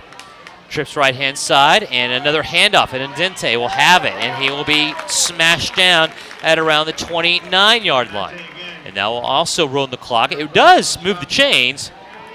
It should move the chains. 1st and 10, which means the clock should stop, is my point. And the clock is running. Welcome to House Park, Anderson. Trips left-hand side, one right. Dale back to pass. In the ends collapse. Anderson Dale on his feet, and now he will be tripped up for a loss on the play. And Frankie Jankowski will come in and trip him up. And that's just when you know, as a quarterback, Fred Dale, by the way, who is a running quarterback, feels like I can get out of any circumstance with my feet. I can't always down. Well, Frankie Jankowski's long. That will also end the first half. Jankowski doing the honors, and back and forth we go. I don't know what you thought was going to happen in the first half of this game. I don't know if I necessarily thought it was going to be a 13-10 affair, but Anderson has come to play here at House Park against the Bowie Bulldogs, who were raring to go and having lambasted their last 3 opponents. But the Trojans are ready, and now the second half upon us, Steve, won the coin toss, elected to take it, and I think that's an aggressive manner by their head coach in Donald Hatcher in his first year. I don't bemoan him for that, but Bowie will now have this ball. How important is the start of the second half for either side? Very, because, I think it was, as you mentioned, an aggressive or an assertive move, but what it can do is put you down 10 points really quick, as Bowie probably, even though they started on their own 4-yard line, may have had a chance to get down across midfield. But I tell you, they'll return the punt or the kickoff in the second half, or at least start at the 25. And the adjustments will be made at halftime by Coach Branyan. And I think Nehemiah Smith-Livingston will probably be the guy that really gets into the game next half. I like it. 2 turnovers, both won by each team, by the way. Right. And going into this now halftime, and 2 touchdowns by Barnes are your biggest difference for the Bowie Bulldogs. And Bowie now in this series, they've won the last 9 between these two. Yeah. They lead at 14-2. This goes beyond district. They took on each other in 5A. Yes. And, of course, Anderson just coming out of 5A going into 6A for the first. This is the first Friday night game for Anderson on the season. On top of that, wow. So they're a rarefied air to a certain degree, just based on the 2022 schedule. But I'm telling you, the Trojans giving Bowie all they want and a little bit extra. Right. Bowie has to come out in the second half and really know they have a game on their hands, up 13-10 already, and we'll see what happens. The last time that Anderson won a game was at House Park against Bowie in this series. 2010, 25-20 was the final score here at House Park. We'll see what happens, but it's definitely on the line, and Bowie will receive that second half kickoff, and that will be a big one, and we'll have all accounts for you here across South Lamar. 13-10 is your halftime score. Bowie with the lead on Anderson, but 30 minutes to go before the second half starts. We'll have the bands come up here very quickly here on the Vype Live Network. Bowie with the lead by 3 against Anderson. This is Bowie Bulldog football.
The Bowie Band is under the direction of Jennifer Hanford, Tyler Jacks, Joshua Babe, Bree Paxton, and Daniel Riley.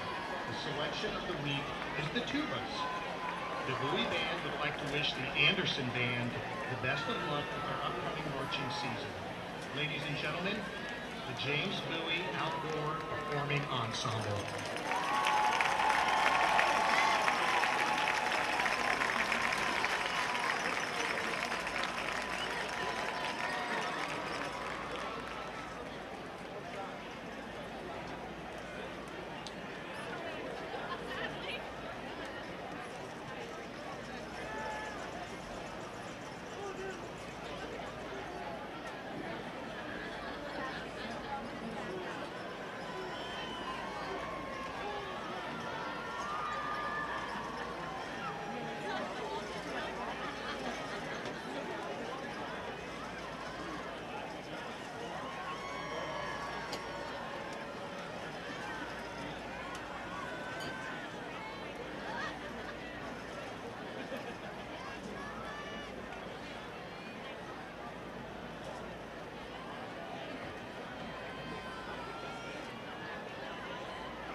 And now, taking the field for your halftime entertainment, the award-winning 2022-2023 Anderson High School Trojan Bells Dance Team and the Trojan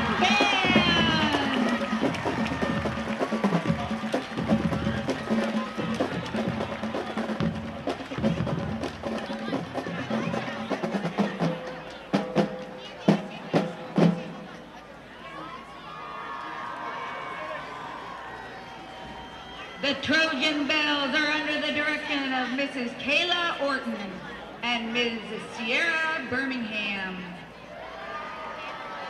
The bell officers are Junior Lieutenant Maisie Gross,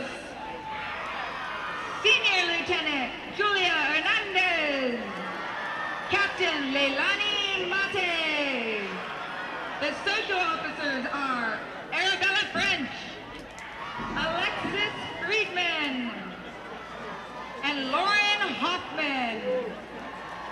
The belle of the week is Arabella French, and officer's choice is Avery Taylor. Tonight, the bells will be performing a skirt routine to Dance Again. And now, ladies and gentlemen, the Trojan Bell!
And now, to continue your halftime entertainment, please welcome Anderson's oldest and proudest tradition, the pride of Northwest Austin, your 2022 Trojan Marching Band!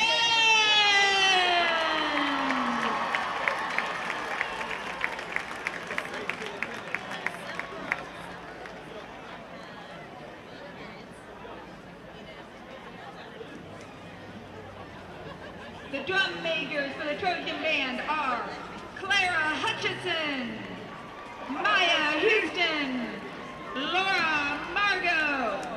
The band president is Kelly Tran, and the vice president is Miles Metzger.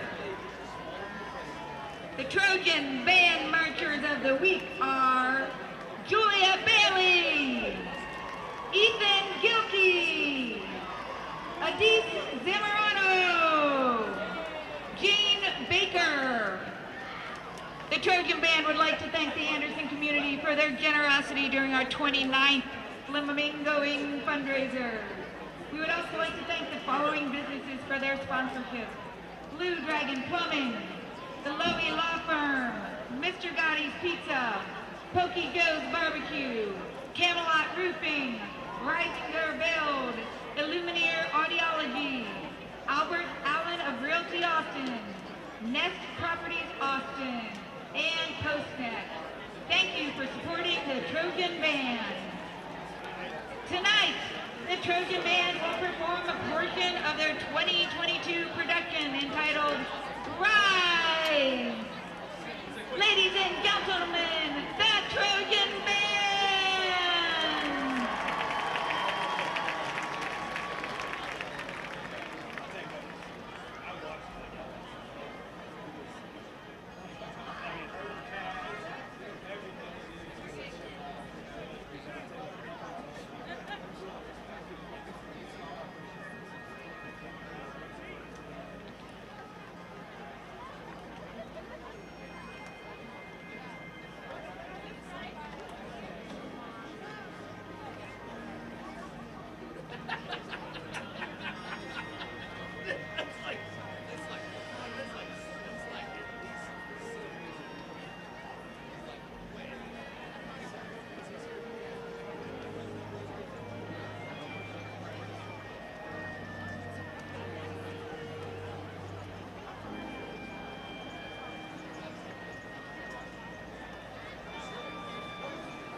Making beautiful, healthy smiles. Utilizing the latest advances in technology and techniques, the team at Circle C Ortho can help you look better and feel better too. Their practice philosophy focuses on patient-centered, personalized care. They take the time to get to know you as a person, not just a set of teeth or braces. Circle C Orthodontics, no referral needed. All insurance plans welcome and affordable payment options available. More information at austin-braces.com, 512-394-0930. Family Dentistry on Manchac is South Austin's friendliest and most affordable family dental practice. We want your trip to the dentist to be an affordable, efficient, and enjoyable experience. Family Dentistry on Manchac offers single tooth implants, implant retained dentures, in-office Zoom whitening, and we are now a Platinum Invisalign provider. As a family-oriented practice, we take pride in catering to the needs of the entire community. For more information, give us a call at 512-428-5859 or visit us online at FamilyDentistryOnManchac.com.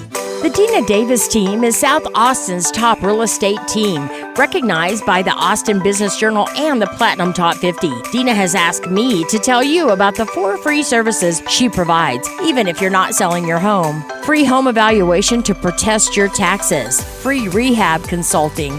Want to know which upgrade and remodel ideas will pay off in the long run? Contact Dina Davis team. Painting your interior. Call the Dina Davis team for a consultation on the top 25 best-selling neutral colors. Vendor referrals. Our team is happy to share our list of trusted vendors for any project. Please fill out the Contact Us form at daviscompany.com. Do you have an aging parent or grandparent who needs health care at home? Robinson Creek Home Health and Hospice can help. Our skilled, compassionate healthcare staff treats patients right where they want to be, in the comfort of their home. Robinson Creek offers personalized programs including cardiac care, wound care, diabetes and medication management, orthopedic care and therapy, as well as hospice care. We're a local, female-owned company committed to doing things right. Visit rchomehealthhospice.com today. At Brave Care, we provide primary and urgent care tailored for kids ages 0 to 21. We do everything from regular checkups, sports physicals, and 24/7 support from our nurses by chat or over the phone. We even offer x-rays so you don't have to wait hours at the ER. Our Brave Care Clinic is located conveniently in Circle C between the 2 child development centers. We offer same-day appointments 365 days a year so we can always fit into your schedule. Find us at bravecare.com and through our Brave Care app. Oh my! It's a Bowie 13-10 lead on the Anderson Trojans here at House Park. Thanks for joining us here along the Vype Live Network. D. Hanson joined by Steve Foster. Yeah, as you can see, if you're not looking, the bands are now coming off of the field. Bowie did not win the coin toss. Anderson did, and elected to receive, which we have not seen through the course of the season. I mean, Bowie losing coin toss. They always defer. So they're getting the ball, Steve, like they normally are accustomed to start out the second half of play. And Bowie now coming to our right, which is the north end of the end zone, to our left, out off of the field. And their white tops and the gray bottoms, the black letters, numbers, and red trim. And Anderson now just coming out on the field across from us. in blacks, tops and bottoms, the white letters numbers, and gold trim in the blue helmets. Anderson coming in with a loss to start out 26-6A play with a 21-20 loss against Austin High here at House Park. Meanwhile, Bowie with a 3-game winning streak going up against the Trojans and freshly off of a 64-0 affair against the Del Valley Cardinals. And again, Bowie will start out the offensive side of the football to our left. And as it stands, the 26-6A standings have Westlake as your primary offender when it comes to scoring points. They have 147, but not close and too far behind are the Bulldogs at 125. Meanwhile, at points against, Bowie came into tonight's contest at 20 points per game on the year, and the Chaparrals at 34. You look across the timeline, everybody else well beyond that, other than Dripping Springs, but they don't really count because they've only played 2 games. So we're not going to include them to this point yet. But as Bowie has given up less points than Dripping Springs that's only played 2 games. Very impressive on defense. Yes, and they play 3, has Bowie. And on top of that, great, very good point. So now it will be Bowie deep to receive. I understand the math. And to our left will be the Bulldogs. Number 25, Max Barnes, and number 14. Barnes and Carmine Eli to receive. Anderson doing an excellent job of capitalizing on special teams. Fred Dale has been on the run on several occasions and at times made things happen and at times not converting but nothing negative happening. That's the advantage that the senior quarterback has given the Trojans to this point. 13-10 advantage again, Bowie with the lead and about to receive this second half kickoff. Ball falls off the tee. Unless it comes off the tee here by Ben Lewis, who is trying to kick it away. Ben Lewis with a strong leg. The senior place kicker and now doing the kickoff duties. Yep. He's been perfect on the year on PATs and converting on the field goal. Here is the kickoff. High end over kick is fielded at the 1-yard line, far side sideline. That's Carmine Eli, and he will be bounced out of bounds from the 20 to the 23-yard line. First down and 10, and this is where Connor Kenyon and co. will start out this third quarter of play in a close contest. And it's so overstated how important these first series are, the third quarter. But Steve Anderson, has not shown any signs of worry. Flinching, right. They're not. Well, you don't have to show signs of flinching to get beat. Here's Kenny now on the shotgun, and he'll show and then keep it out of the read, and Kenyon will be slapped down. So Connor Kenyon, he goes nowhere. And this is a defense for Anderson that has some wares to show. That was Shepard Tyler, the defensive end, who has 3 sacks on the year. Yeah. And he made the stop. Well, again, a lot of shake coming our side, but only picks up a yard. Good defense by the Trojans. 2nd and 9 from their own 24-yard line. Barnes in motion and pump fake out left, and then deep pass down the middle of the field will be complete and then dropped. Smith Livingston had it at the 35-yard line and dropped the ball. You got to make those catches. You got it. It was on the tips. Well-placed ball. And Cole Kennedy on the coverage, but had Nia Smythe had caught that ball, he would have been down at maybe the 35-30, but that would have been the worst of that circumstance. Yeah, that ball was on the money, and I tell you, Nehemiah Smith Livingston would tell you he should catch that ball. Absolutely. Braylon Thomas out of the shotgun, right-hand side of Kenyon. 4 wideouts, 2 split to each side. Kenyon looking down the middle of the field, now pumps to the right, now looks to the left-hand side. Then he'll go to the middle of the field. It'll be caught at the 35-yard line. Comes back to And Smith that'll Livingston. be Nehemiah Smith Livingston for the first down, who in traffic made the catch. Well, and a good crossing route coming from the far side left to the middle of the field, gets the first down. And I love the fact, well, and it looks like there's going to be no stoppage of play there, but Connor Kenyon coming back to number 8, and a good pitch and catch for a first down. Smith Livingston last week against Del Valle, 6 catches, 275 yards, 4 touchdowns. That's 45 and a half yards per catch. Handoff left-hand side. That goes to Barnes, and he will have a nominal but still 4-yard gain on it to the 39-yard line for the Bulldogs with about 10:20 to go here in the third quarter of play. And Nehemiah Smith Livingston lined up near side on the numbers. And I think he's got a huge matchup problem. Yep. Weston Wappler here near side sideline. Oh, the Anderson wants that. Wappler trying to get, and he's blocked as Smith Livingston gets the catch on the near side, and he'll be stopped at midfield, but not until Jesus Antonio Soto makes the catch, or excuse me, the stop for Anderson. But still, that moves the chains, and Ty Branyan gets what he wants out of that pitch and catch. Well, I think Smith Livingston involved in this game opens up all kinds of things on the backside and for Max Barnes. A lot of size on the near side sideline with Smith Livingston, number 8. 2-back set, and we hand off. Here's Thomas trying to find the edge, and he will not. Maybe a yard on the play, and guess what? Number 44, I.V. Webb makes the stop, and 52 tackles on the year already, Steve.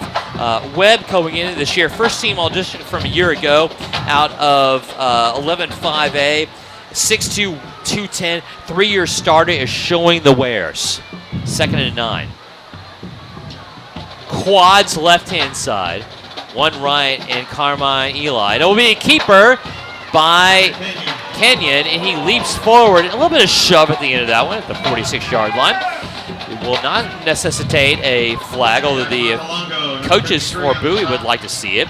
They'll bring up a 3rd and around 6 to go here for Bowie, needing to get to around the 40-yard line of Anderson. Kind of led with the elbow shoulder into the ground of the quarterback, and so that did bring out Coach Abels with a couple of comments for the head linesman. 8.5 to go here in the third quarter play. Bowie looking for a conversion. Swings it right to Barnes. He's at the 45, at the 40-yard line. Has the conversion and a little bit extra out of bounds at the 37-yard line.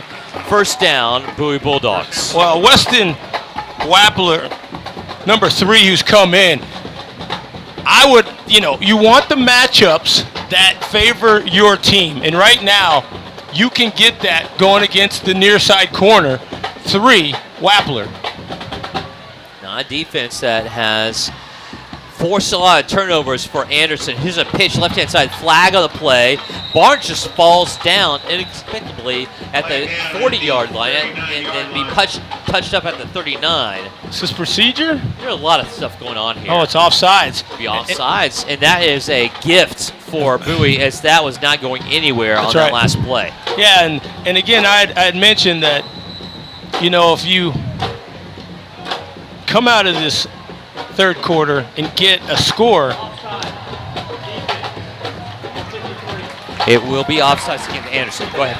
Yep. You can put yourself down by double digits. And again, you said it was an aggressive move to take the ball. I understand that. But it then puts, I think, some strain on your defense coming out of that locker room. Yep. And some good adjustments made so far by the Bowie offense. 2 left, 1 right. Pittman in the slot to the left-hand side. Far out left will be Eli. To the right, your lone receiver, Smith Livingston. And he's got a huge matchup advantage against.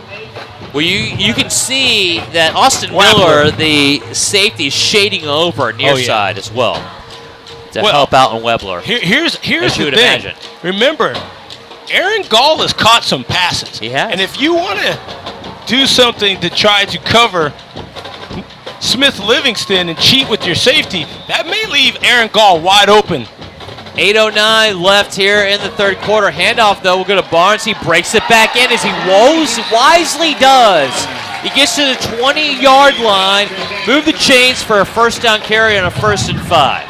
That was just off tackle, sweep, and Barnes with a great pickup. Move the chains. Halftime, Tripping Springs is all over Austin High. 56 to nothing. It's their homecoming. Well, it's making an appearance. In motion is Barnes now. He'll get the handoff out of that motion. Gets to the 15, tripped up, gets to around the 12-yard line. You like the first and 10 from their own 20-yard line. It's about an 8-yard gain. That was one of the more inventive calls we've seen from this offense. Make it 2nd and 6.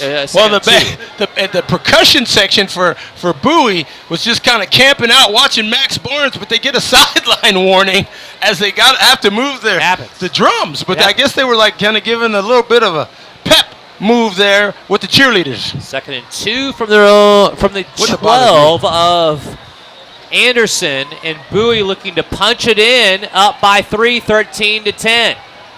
Wild dog formation. Barnes gets it, goes to the 10, and ekes his way to around the 8. And Bowie is fine with drawing this clock down as long as they can. Up by 3 against Anderson, and keeping the offense off the field for the Trojans. Right. And also getting a very good push by the offensive line. As you mentioned, Connor Kenyon now back in at quarterback. Yep. He came near side to us playing a wideout position as it was a direct snap to Max Barnes, who picked up the first and goal on the last play.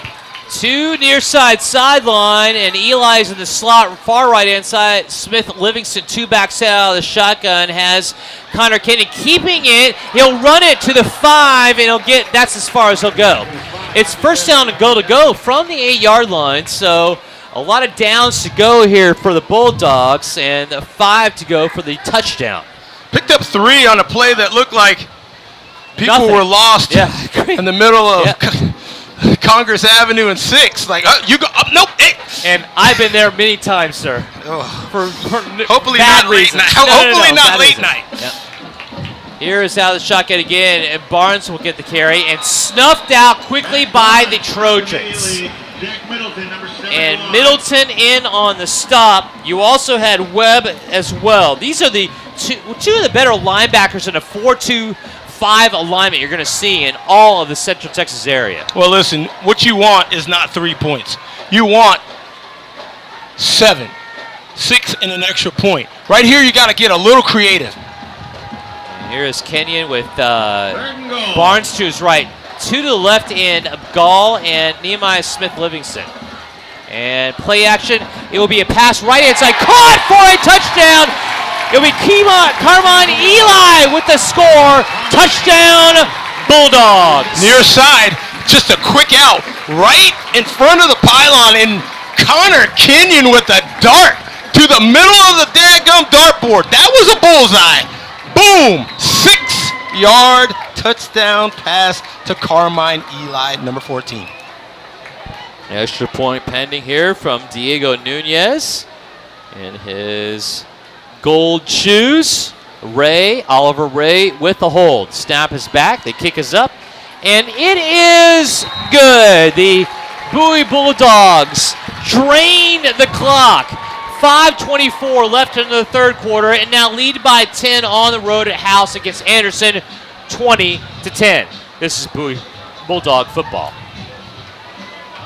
Are you looking for high-quality, compassionate health care for your aging parent or grandparent? Robinson Creek Home Health and Hospice can help. We offer a variety of home health and hospice care services, all administered in the comfort of home. Our skilled, knowledgeable nurses and therapists help your loved ones recover and manage their conditions. And in most cases, our services are 100% covered by Medicare. We're a local, female-owned company committed to doing things right. Visit rchomehealthhospice.com today.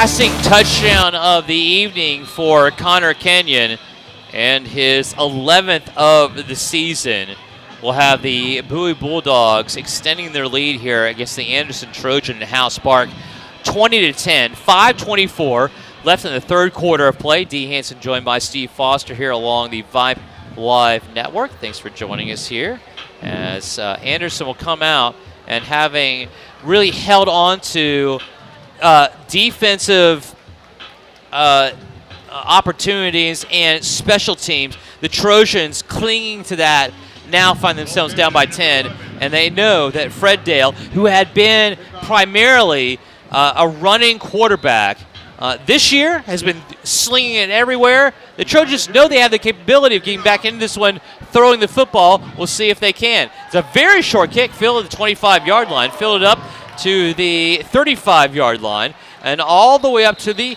45-yard line, where Anderson will have it 1st and 10 on the strength on that heady play by Adam Pops. Well, starting at the 41-yard line still beats a return. And we saw, everybody saw from Cole Kennedy the way the Trojans could get back into any kind of game by the strength of their special teams on the 97-yard return for a touchdown. That's not happening again. Quarterback for the Trojans. Fred Dale out of the shotgun, 1st and 10 from his own 41-yard line. Looks left now, goes deep down the left sideline. It'll be caught at the 35, and York is the only one that can beat him, and nobody will be there. Touchdown, Trojans. 59 yards in one play. Wow. Flag down. There is a flag, and they're saying it's against Bowie. Against the defense. Assistant on the kickoff. And Anderson not going away. Ed Small on the reception. It was a one-on-one coverage, Steve, and he had nothing but green grass ahead of him. That looked like a blown coverage because there was nobody home near side. Dub York was in the area, but a nice cutback by Ed Small. Put that left foot in the turf and just raced across the field, head towards his own sideline. Here's the snap back. Small with the hold, by the way, and the extra point by Lewis is good.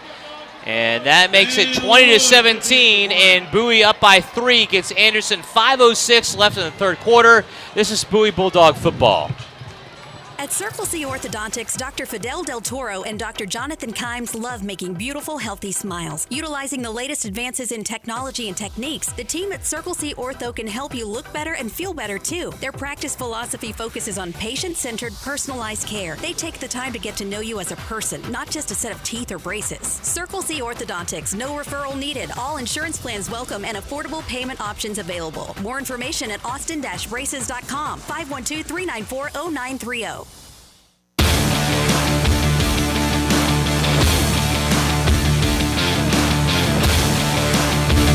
Okay, back here at House Park, Dee Hanson joined by Steve Foster. 5:06 left here in the third quarter play. Anderson right back at it. One play and a score within 3. Yeah, and somebody broke down near side in the secondary. Dub York was patrolling, but wasn't anywhere near the receiver. And Ed Small, son of Clint Small, racing into the south end zone. Clint Small, a pretty good athlete, I recall. Earlier in in his days, and now a proud papa. But Ed Small, the leading receiver for the Anderson Trojans as well, and he shows you. I know what to do with it after I catch it, especially in that much space. Small, only a sophomore, by the way, going into this matchup. And that is now his 6th receiving score of the year. He was averaging 122 yards receiving on the season as well. So he has been held under his average quite a bit. The kickoff at the 45 starting out for Bowie based on the penalty at the end of that play on a personal against Anderson will have it where Lewis will kick it away. And if he's wise about this, we'll go back into the end zone. And now Bowie will have it first and 10 from their own 25-yard line, and there should be a flag, and there is at the 47. It's offsides, but I think that's... Wave it. Why not go for an onside kick there? And it's not just at the 43, PA announcer. Golly almighty. Why not go for an onside kick there? Because if you're kicking from that close. I am not. Right? Hey. Really? Not anti that. Really? You kicked from totally the 45? Yep. Difference of 15 yards. Not 15. That's 15. Because you should have made a move to try to get that momentum and keep Mo on your side. Difference. The ball will start at the 30, first and 10 on the near side hash. See what Bowie up by responds. 3 once again with 5:06 left in the third. North to south. Handoff goes to Barnes. Try to rectify things. And Barnes maybe will gain a yard and a half, 2. 4. At the most, and Webb will get him before anything really ends up happening of 4 yards. Second down and 6. Off tackle far side to the left. Had a pulling guard, but it seemed like the guard just ran by the guys. Just pick up anybody, push him a little bit. Yeah, watch 44 and see how that happens. Braylon Thomas is your lone back now, and he'll shuffle from right to left. Ivy Webb is your middle linebacker. Play action. Here is Kenyon in trouble, and he'll be brought down for a loss and a sack on the play. That play took way too long to develop, and very good upfront push by the Trojans. They've got some size up front. They got some guys reaching back into Connor Kenyon's back pockets, and Kenyon did all he could to hang on to the ball, but now it's 3rd and 12. Still, for this offense, manageable because you have matchup issues in the secondary for Anderson. Jack Middleton with the stop makes it 3rd and 12 on the sack, only the 8th of the season for Anderson. Throw out left-hand side, it's incomplete to the 38-yard line. That was a tough play. Far side sideline intended for Carmine Eli, and excellent coverage on the far side of the field as well. That coming from Jesus Antonio Soto, who is the second leading tackler on the team, and that will bring up a very quick 4th and 12 and punting situation for Noah Gill, and the Bulldogs again only up by 3, and Uncle Mo swinging very quickly over to the Trojans with 3:40 and counting here in the third quarter of play. Gill kicks us away. It is hitting at the 41 and hits a Bowie Bulldog at the 41-yard line, and that is a advantageous start on a 1st and 10 for this offensive series at the 40-yard line, middle of the field, going right to left here for Anderson, and it's not going in the direction as you would imagine here in the third quarter for Bowie. No, it's not. How can they right the ship, Steve? Well, they need a big defensive stop, maybe a turnover, something to that effect to really kind of swing the momentum.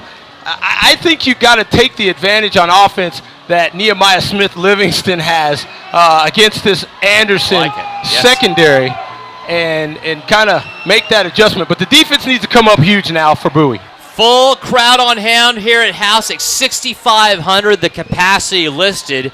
3.5 to go in the third. Here comes some pressure up the middle against Dale. Flags fly. He throws it on the run. And they're going to say complete pass at the 39-yard line, but if this is against Bowie, it will be nullified and will perpetuate the down if nothing else. This could be 1st and 5. It could be 1st and 5. If Anderson's smart, they'll take it. But if it's not, we will see. Holding against Anderson. Stormy Johnson is your referee. Jason Ruff is your umpire. Head linesman is Mark Gonzalez. Line judge is Eric Love, and back judge is Mark Eastland. They wisely get a holding call on that last play, making it 1st and 20. I say that chuckling because I didn't know where that call was going to go. Ball on the 30-yard line for the Trojans. 2 receivers right, 1 left. And Love has done a masterful job. And a play action throws on the right-hand side and is caught, but still, again, great coverage right-hand side and stopped very quickly by Jake Cole, who is in the right place at the right time. Assignment football. And Cole doing a great job in the open field. Now it's 2nd and 20. And a different look now. Clock rolls, though. I mean, I'm telling you that Jason Napoli is not wasting any time here. The OC here for Anderson. Trips left-hand side. And Dale looking again. Slaps his hand once, looking down the field. Here comes some pressure. It goes middle of the field. Incomplete. And trying to find Brady Gephardt, who has bailed this Trojan offense out on occasion, looking for a pass interference call, will not get it, and that'll bring up a 3rd down and very long, 20 yards for a 1st down. Needing gets about basically midfield for a 1st down for Anderson. Yeah, and again, you got to play smart. You don't need to gamble against 3rd and 20. You have to play assignment football. Don't fall asleep if you're the safety men. 3 down here for Bowie, and I don't know if they're going to send anybody. We'll see what happens. Trips left-hand side. Back to pass is Dale. It's a 4-down alignment. Here's Dale. He'll run with the football. Got to keep your head in a swivel, and he'll try to get the 1st down marker, and he's very, very, very close. There's a flag way back at the 22-yard line, which could nullify this whole effort by Dale, which I feel bad for the senior quarterback because what is he supposed to do on a 3rd and 20? But he made a valiant effort, but more than likely, this will be coming back on a holding call against the Trojans. Let me tell you, Brady Bram from his 2nd level, from the linebacker level, number 12 was shot out of a cannon. And that's what ended up happening is it's against Anderson, and that'll bring it back once again and nullify the run. That was going to be a sack. By the offensive lineman grabbed Brady Bram before he could sack. We're talking about only 4 being sent by Bowie. Yeah, but an angry 12. 2.5 to go and counting down here, and now 5 come. Middle of the field, incomplete pass at around the 45, and that will bring up a 4th down. Brady Gephardt, the intended receiver again. We're talking about juniors and sophomores for Anderson trying to make something of this offense aside from Dale, and this time they could not. 4th and 30, forced to punt. Great effort here from the defense here from Bowie. Well, yeah, absolutely, but an angry 3+1 has been doing the job so that the secondary can cover. Ed Small kicking it away. High spiraling kick hits the 48-yard line of the Bulldogs. Max Barnes deep to receive. This particular instance will let it go on the far side sideline, and it'll be at around the 38-yard line. 1st and 10 going left to right here for the Bulldogs. And not a lot of offense to speak of here in the 3rd quarter. No, but again, the matchup issue still benefits and favors Bowie. I like Nehemiah Smith-Livingston near side against the corner against Anderson. If they want to blanket and double cover number 8, then fine. Someone else will be open. 1st and 10 from their own 38 going left to right here as Kenyon with Barnes in motion gets it out to Barnes right inside on the flare pass at the 38, 40, 45 midfield and into Anderson territory at the 47-yard line. 1st and 10. Can I say a little bit more of that? Well, listen, you can always give the ball to Max Barnes, but 49 is where they're marking. I'd love to see somebody fake to Max Barnes and get vertical real quick.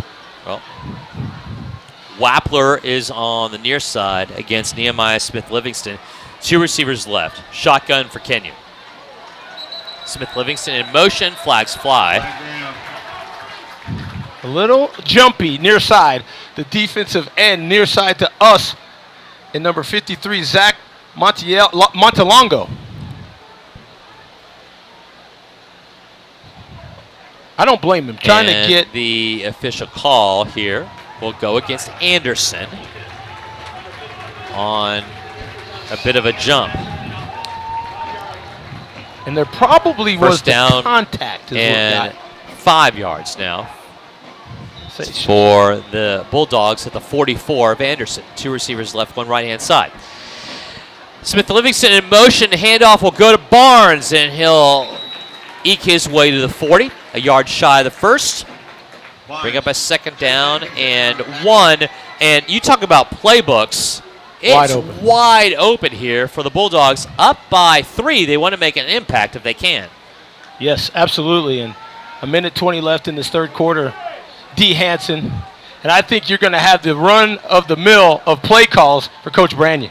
Trips right-hand side, nothing left, and Kenyon will hand it off to Barnes, who gets out of a couple of tackles and sprints his way left inside. And one guy, I feel the entire audience felt like he had one guy to beat for a game-breaking touchdown. Gets to the 35. He'll move the chains, but Barnes had an opportunity for a little bit extra, and I think he felt that way as well. Absolutely, but what I feel is 1st and 10 from the Anderson 35, and listen, as long as you're moving the chains, Max Barnes in the Bowie offense, way to go. 3 right-hand side, and Eli, Pittman, and Smith Livingston. Now Barnes out right-hand side, keeper left-hand side, Kenyon. He's at the 35-yard line and gets nothing. Upended and smartly done. And this defense for Anderson, I understand, slightly underscored. Well, Cole Kennedy with the stop on that one as well.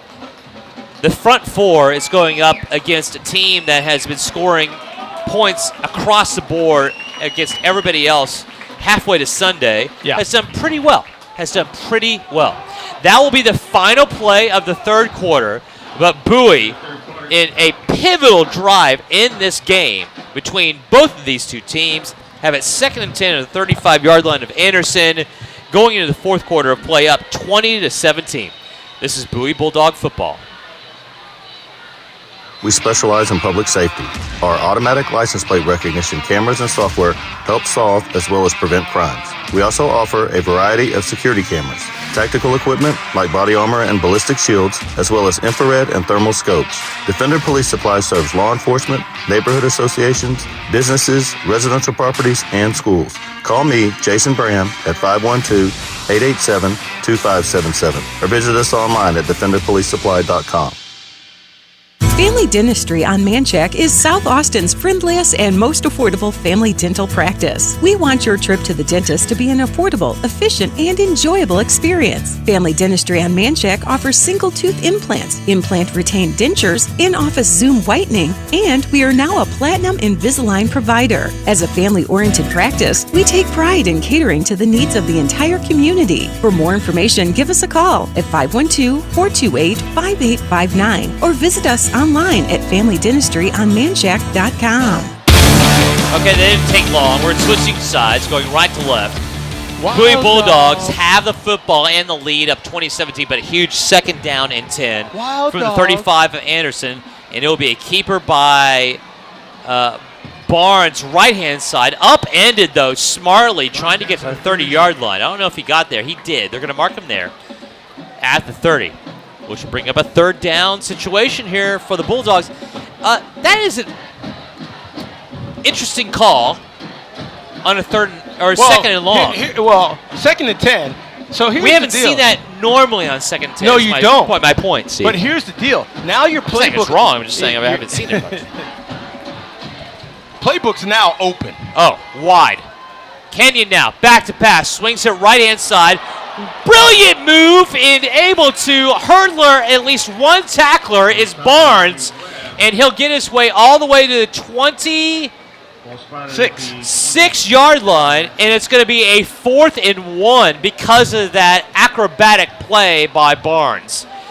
The oohs and ahs precipitate. Huge call here by both sides. Well, we know this is wild dog. 1 yard to gain. And here's the thing. Big play. Even if you come charging at Max Barnes, he just has to miss one player. Barnes moves Thomas out right-hand side, and we'll get the ball, and we'll move forward and get the first down. I mean, not even close. Yeah. To the 24-yard line. And when this Bowie team has needed at least 2 yards, I'm not talking about 1, I'm talking about 2 yards, this has been the play they've gone, and it's been the cut in by Barnes that's made the difference. He's never cut it out. But why would you do that if you only need to move the chains? Correct. Falling forward will get you the first down. Connor Kenyon needs now to come out onto the field with 2 receivers left-hand side. That's the long side of the field. A lot of room to roam, and Thomas out to his right.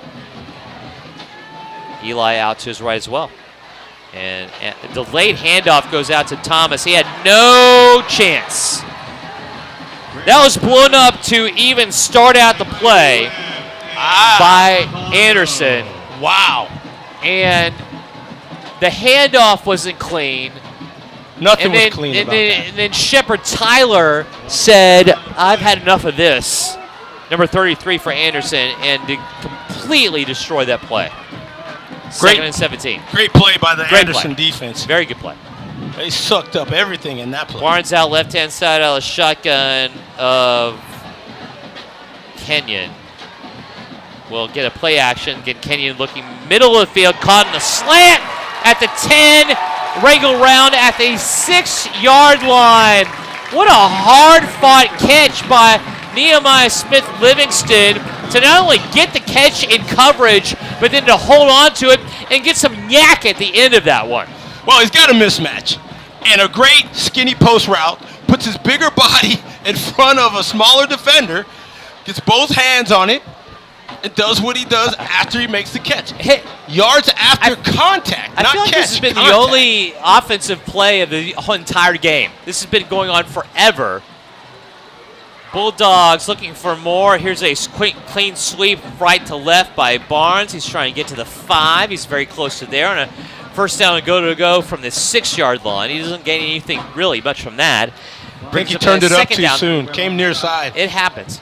Now, about 8:40 left, but Bowie has held on to this ball in some really strange situations and up by 3.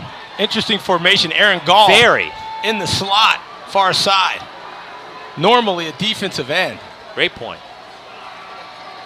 Here is Kenyon now. He'll look right, throw right-hand side, incomplete.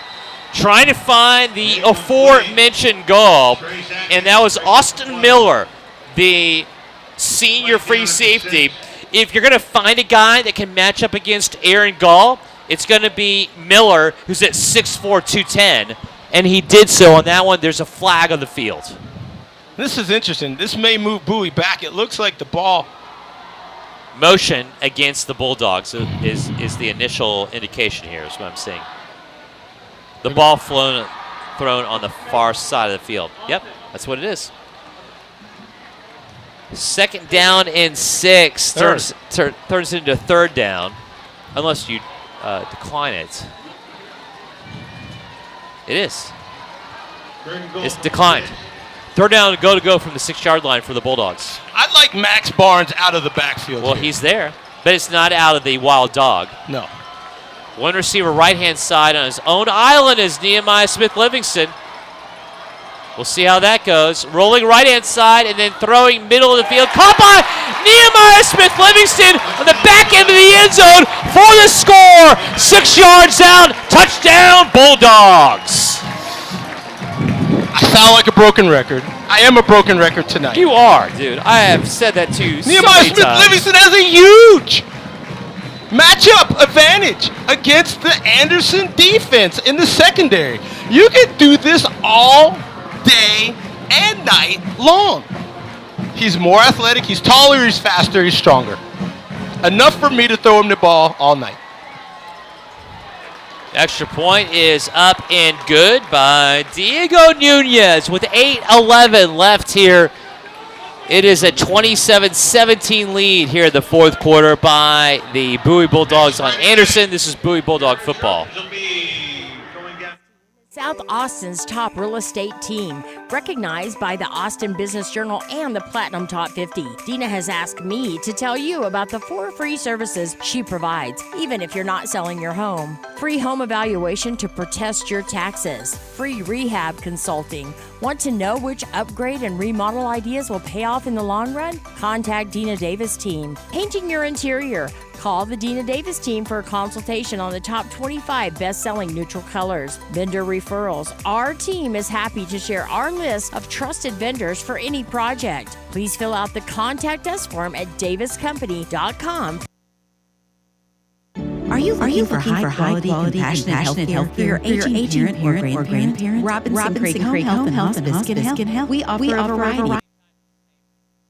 Are you looking for high-quality, compassionate healthcare for your aging parent or grandparent? Robinson Creek Home Health and Hospice can help. We offer a variety of home health and hospice care services, all administered in the comfort of home. Our skilled, knowledgeable nurses and therapists help your loved ones recover and manage their conditions. And in most cases, our services are 100% covered by Medicare. We're a local, female-owned company committed to doing things right. Visit rchomehealthhospice.com today. The kickoff, he will short kick this one out to the left-hand side. We've brought up by the Trojans all the way to the 33-yard line, 1st and 10. And Anderson finds themselves down by 10. We have multiple flags, I got it, here at the 33 and the 37 on each end of the field. And I have a lot of things to cover, Steve. So you also have on the receiving end of that kickoff and Adrian Pops. He didn't have a lot to work with. They brought the flag back out over to the 35, 36-yard line. That does not bode well for Anderson. I'm going to let it play out, partner. Look at you. Look at you. Letting it... What? Oh. Yeah, he pushed. So unnecessary roughness against the Trojans is the first call. Yeah. He pushed. That'll be the last call.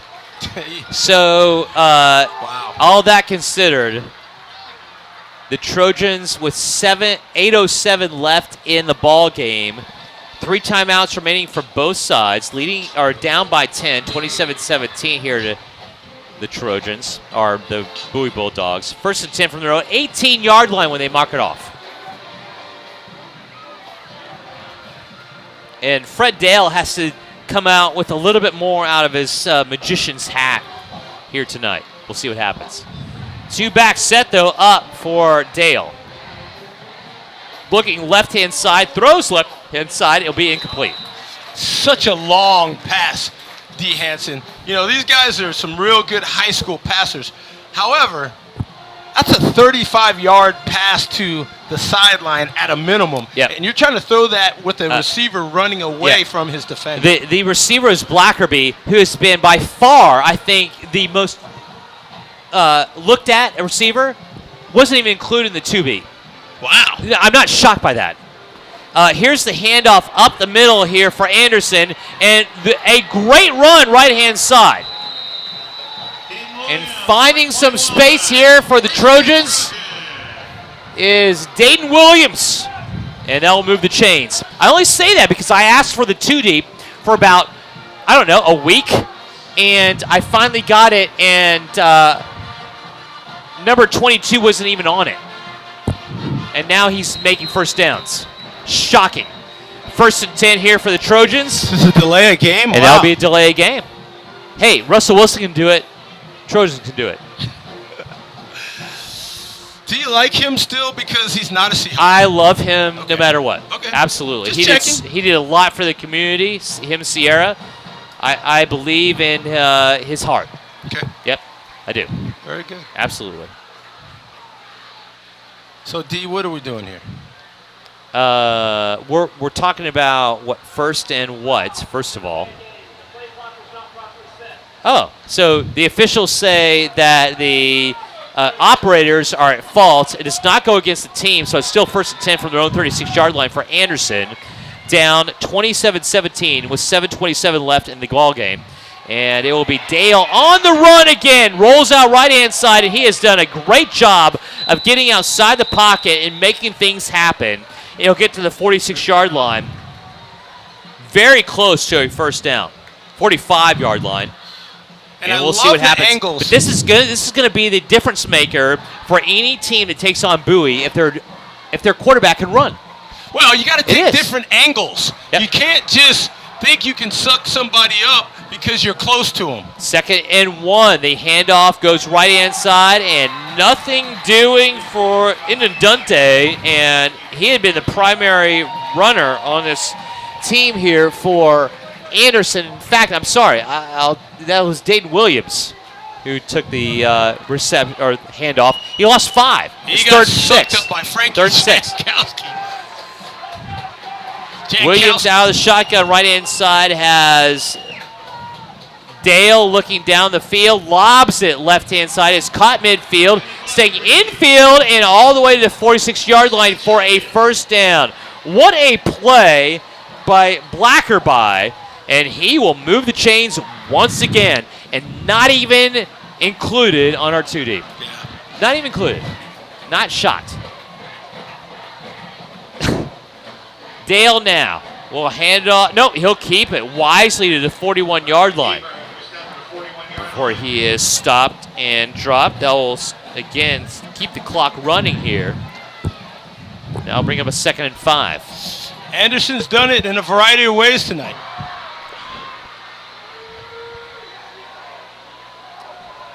Two men up out of the shotgun again, and Williams to the left now, right-hand side of Dale. Dale, play action, roll out right-hand side, looking right-hand side, and will throw it to the 34-yard line. It is complete. And that out to Ed Small, leading receiver, will move the chains, and 1st and 10 from the 34-yard line of Bowie, and Anderson looking for more. Down by 10. 5:40 left in the ball game. Play action. Here's Dale, and pressure coming up the middle. Eludes it, throws on the run, and throws it. And it will be caught. Blackerby, far side sideline at the 33-yard line. And a way to give up your body Dale. to keep the ball from getting on the ground. 1st and 10 on that run and throw by Dale to Blackerby. Trips right-hand side, going left to right. Here's Blackerby with Williams to his left. Williams gets the handoff and goes nowhere. Blown up and brought back by Garrett Gibson for a tackle on the loss. Brings it now to 5 minutes to go, and it's 2nd and 14 for Anderson, down by 10 at the 27-yard line of Bowie. You mentioned Garrett Gibson. You found him early on in the season, D. Hansen, and man, he has lived up to your billing and beyond. And what a great nose tackle find after such great play last year. We weren't sure what was going to happen, and only a junior. Gephardt out right-hand side now, and Dente is your lone back. Play action, roll out left, and here's a throw, and it will be incomplete at the 20-yard line. And good coverage by Hart, and the intended receiver once again here for Anderson is Small. And Ed Small, as a sophomore, it is not beyond him. It's 3rd and 14 now at the 27-yard line of Bowie. Great receiver. Very good receiver. You can't even tell as far as the classification. Trips right-hand side, one left, and Kennedy. Here's Dale out of the shotgun. Back to pass, and he looks left-hand side to Kennedy, and the pass will be in and out of the hands of Kennedy, right off of his fingertips in the end zone. Excellent coverage downfield by Dower Powell. He was right all over it, and it's now 4th and 14 from the 27 of Bowie for the Trojans, who still need 2 scores, Steve. So get the field goal. 4.5 to go, and they're going to bring their field goal kicker out, and Ben Lewis. So from the 34, it's a 44-yarder. Yeah, and how many field goals has he attempted this year other than tonight? He's 1 for 1. He's 1 for none. Yes. He's 1 for 1. Yeah. Here we go. Small on the hold. Lewis with the 44-yarder is up, and it will be no good. It is short. It had the alignment just inside the left upright. Not enough distance. And defense holds. Unlike Austin High, they did not go through. Defense holds. And the defense this is holds. big because right now, 4:25. Now you can try to drain as much more of the swamp as you can. 3 timeouts still in the back pocket of the Anderson Trojans. Ball on the 27-yard line. So you're seeing a lot of handoffs here, is what you're telling me? You could do that. Okay. You could do that. I don't see a lot. I see a lot of guys inside the 35-yard line. It's 1st and 10 from the 26 for Bowie, going right to left. Move Max around. Barnes out right-hand side of the shotgun of Kenyon. Out right-hand side is Carmine, and one left-hand side. And a handoff goes to Barnes, and he is swallowed up for a 2-yard gain. I think that Anderson says they have the ball, and they do. A fumble on the exchange, and the Trojans get the turnover. Here's only their second of the year, by the way. Here's what has to happen. That on was this huge. Play. You cannot close and take the ball if you're the running back. You must let the quarterback place it in that breadbasket. You can't close down on it and take it, because if the quarterback decides to pull it, you may get something that you just saw right there. Now the ball is on the 27 again of Bowie. Second turnover by Bowie, the third of the game, gives insanely new life here to the Trojans with 4:20 left.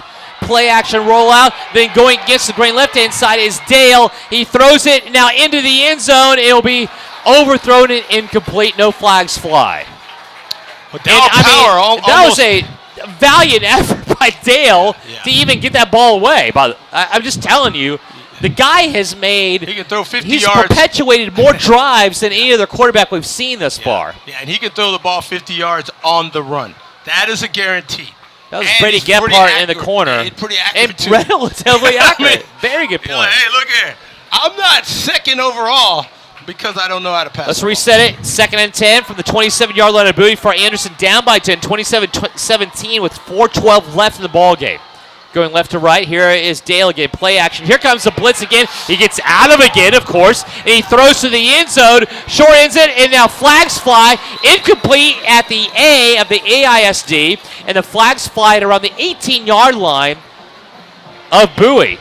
I think there's a legal man downfield because, of course, as you mentioned, the quarterback, Fred Dale, can run with the ball, and I think his lineman wanted to get downfield and block. Don't forget, this was a run-dominated offense last year under Broderick Thompson. 2 flags on the play. Illegal man downfield for Anderson is one of them. Holding against the defense for Bowie. Nullified. Well, we're going to replay the down, Steve. That's a big holding call. Yes. Big holding call. Back on the field, Brady Bram. Took a little break.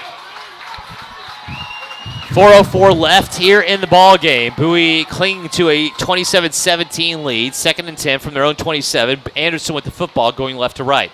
Here is Dale now. Pressure up the middle. Throws it left-hand side. Lobs it, and it will be caught incomplete. No, actually, it will be in and out of the hands of the intended receiver on the far side sideline. Incomplete. And again, that is Brady Gephardt. The junior coming in has passed for a touchdown, caught a touchdown. Clearly one of the better athletes on the team, and that's where Anderson's going. But 3rd and 10, Steve, wouldn't you try to go for the first down? Yes. Yes. Should I even mention it? Okay. No, I mean, you're down by 10 with minimum time, but here we go. Trips left-hand side, one right. Don't let the And quarterback that's Kennedy scramble. out right-hand Walk side. him down, defense. Here is Dale. Back to pass, rolling left-hand side. Bram on the coverage, completes it left-hand side, still on his feet, and inbounds inside the 10 to the 7-yard line.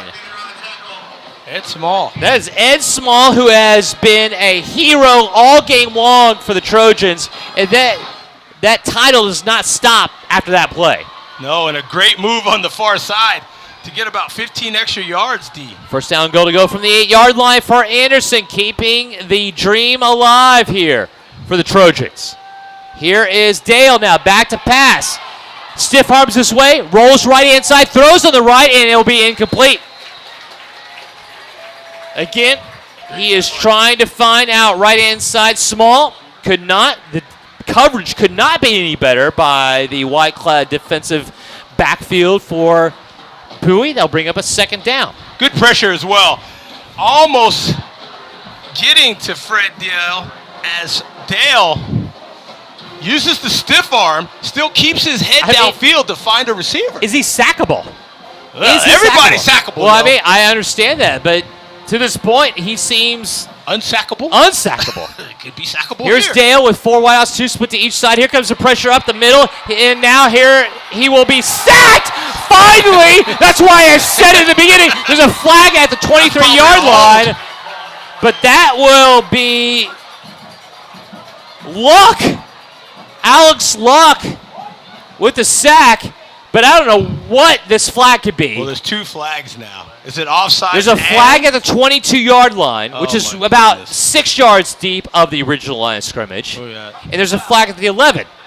Face mask against the defense is first call, and that will be the final call. So that's the sackable, but you get him because you grabbed his face mask. That was near side to us. No. Didn't look like Don't there buy was it. any. It didn't look Not like buying any it face for mask $1, to us. sir. It looked like he just got Fred Dale. Well, the Anderson scheme-wise, he was sucked dead. up. Scheme-wise, he was dead. You cannot execute it correctly. Then Here that comes the happens too. pass. Out of the shotgun, it's first down goal to go from the 4-yard line for the Trojans now. And now here's Dale. He'll throw it left-hand side, wide open, and a touchdown! Connects it left-hand side to Brady Gebhardt from 4 yards out, and the Trojans are an extra point away from being 3 points away from tying this up with 3:06 to go. 27-23. Welcome to 6A football, Anderson. And Fred Dale is not shuddering. Low snap is skipped in. The extra point is still up and good by Ben Lewis.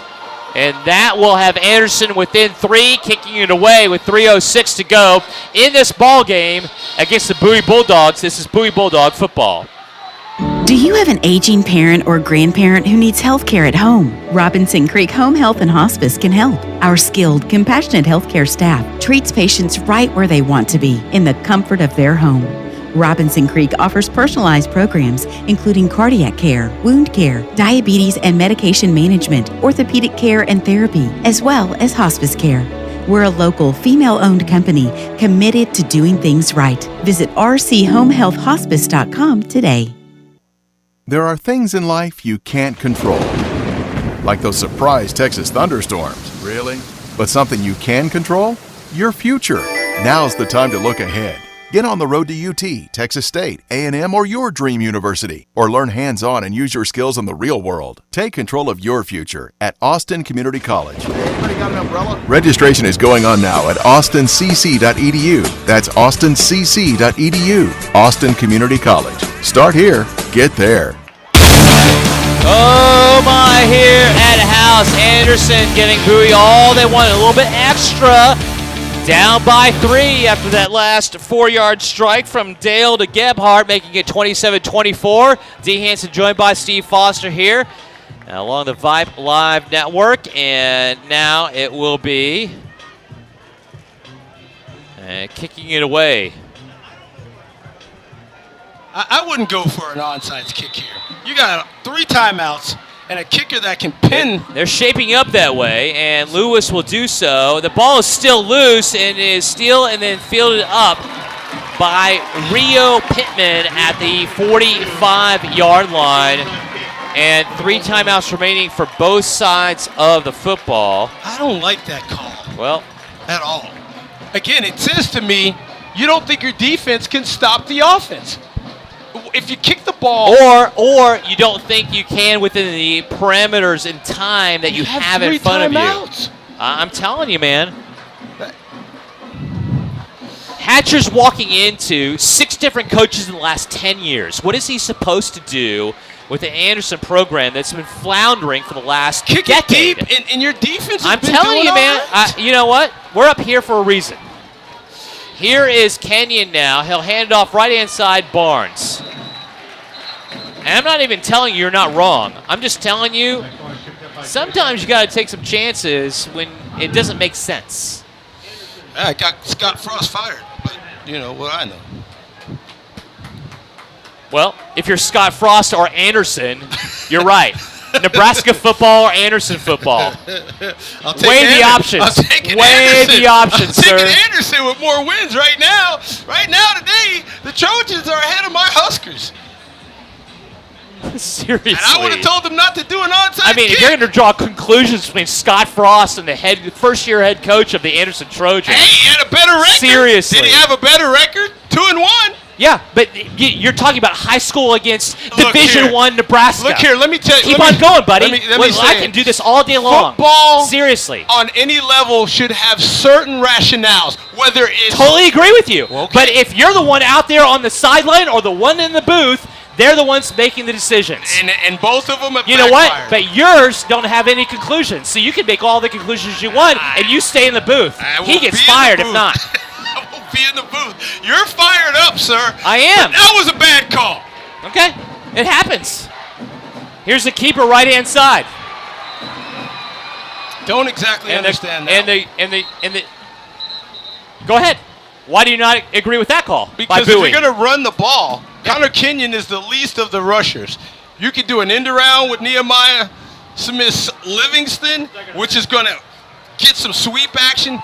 Now, if you want to burn a timeout against Anderson, great, but now you're third Did and that 10. happen? Yeah, but now you're third We and have 10. to tell the audience whether it happened or not. No gain on the play. Did the timeout happen? The timeout happened. Okay, thank you. 1 timeout left. 3rd and 10. So, if you're Bowie, there's 2 choices. Obvious. If you want to pick up more downs, then you may have to throw the ball.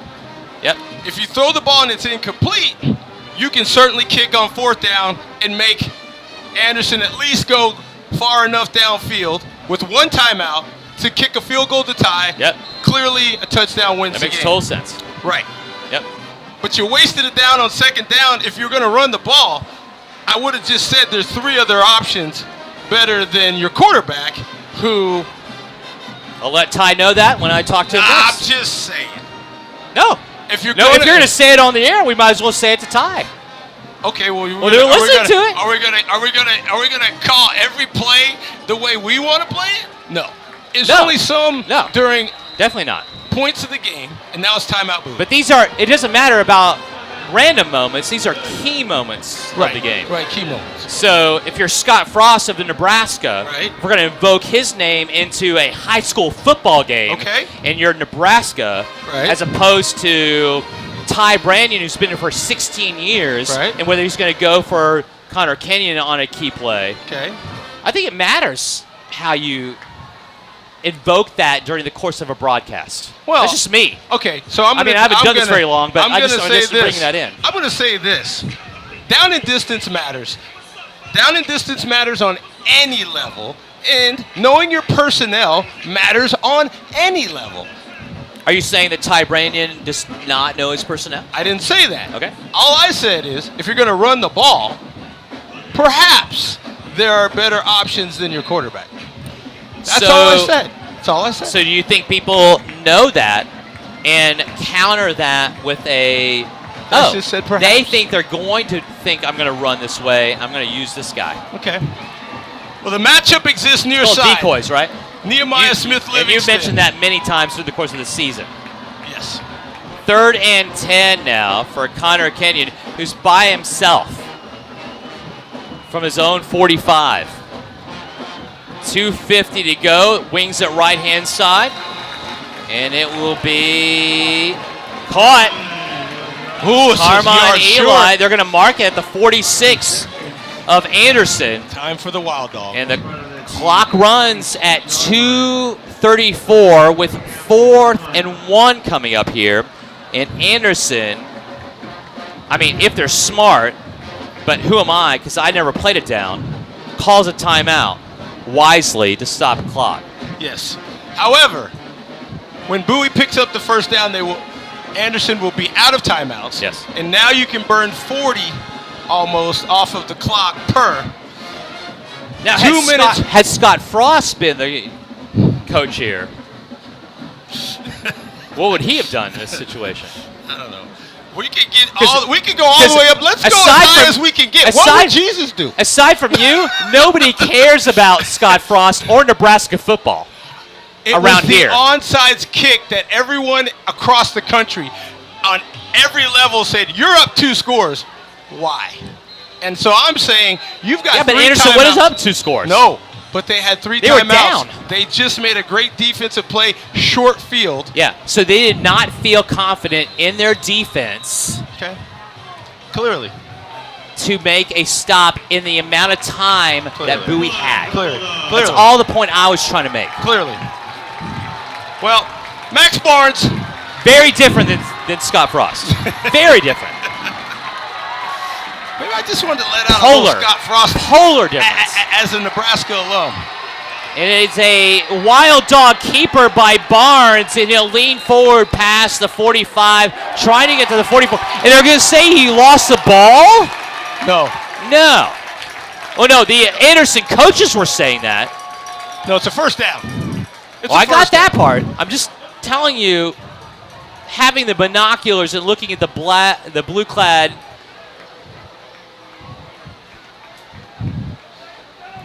coaches across from us. And there's John Burkowski. 1st and 10. Coming in on the run. 44. And I have an appreciation for his blocking exploits. Oh, man. As number 44 inserted into the game here. Up man on a lot of these runs, and also obviously he can block. Coming in on defense as well. And the handoff goes again to Barnes, trying to drain the swamp here. Out to the 42-yard line goes Barnes, under 145 to go and counting down, up by 3 against Anderson in a much more hotly contested game than I think a lot of people anticipated from both sides of the aisle. Right. Well, here's the deal. You could run this down under a minute with 2 plays. And Bowie has a timeout, so even if you don't have a first down, on 4th down, you can let it run down, call a timeout, and drain another 30 seconds off. And have you smartly brought up also, Steve, Anderson has no timeouts. Play action. Nope, keeper, left-hand side on the handoff. That was a nice handoff, by the way. Then out to Barnes. So 3rd down. He holds on to it to the 40-yard line. That'll bring him a 3rd and 5. And with 32 on the play clock and 51 on the game clock. About 20 plus. 3rd and 5 to go. So if you can run one more play at about 4. Run around enough. It's over. No, you don't even have to run around. It's over. Okay. You're under 30. Don't Don't snap the ball yet. Do not snap the ball. Oh, they touched. No, they motioned. Oh, procedure? Yes. What is it? Yes, motion against Bowie. False start. Doesn't matter. Well, that's the call, though. I'm just Right. letting everybody know what the call is.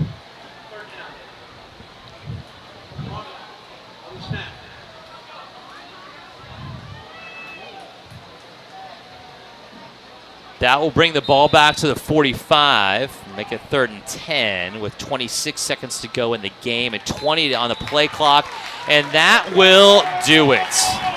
Snap back for the Bulldogs, and they will get out of House Park with a 3-point victory, 27-24.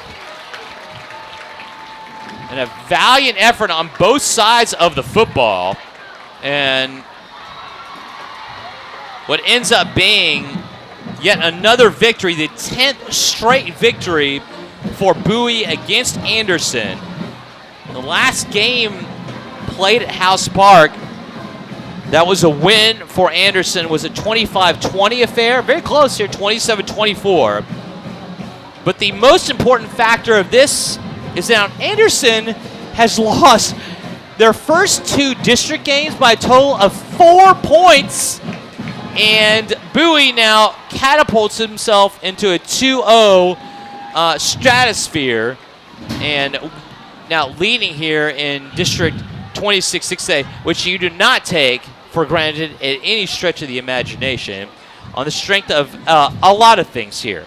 Running game, Max Barnes, defense making the stops when they needed to, and although you have an elusive quarterback in Fred Dale, Steve, you had a defense that was smart when they needed to be at key points of the situation, which will serve them well as the season goes on. Yes, and fortuitous takeaway by the Trojans when they were down 10 at a short field in the fourth quarter at the Bowie 27. That was an exchange between Kenyon and Barnes, both the starting quarterback and running back, just not in sync, and unfortunately made this game probably closer than it needed to be, should have been, but a valiant effort. I love what I see from the Anderson Trojans. They have really performed well. There's no moral victories, but again, Anderson could be somebody's nightmare. They're who's a little trying bit to, more, you know, look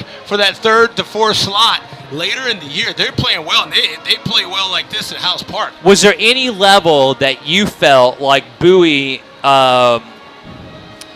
came in here not prepared, or thinking like we're gonna beat Anderson and we don't have to worry about much? I think that it leans more towards that. And hey, we got to get back home to get drip. That's, I think, you know, think that played into it a little bit? Yeah, I think you peek a little bit past the Trojans, moving up from 5A to 6A. Last game out between these two, it was a 22-21 affair.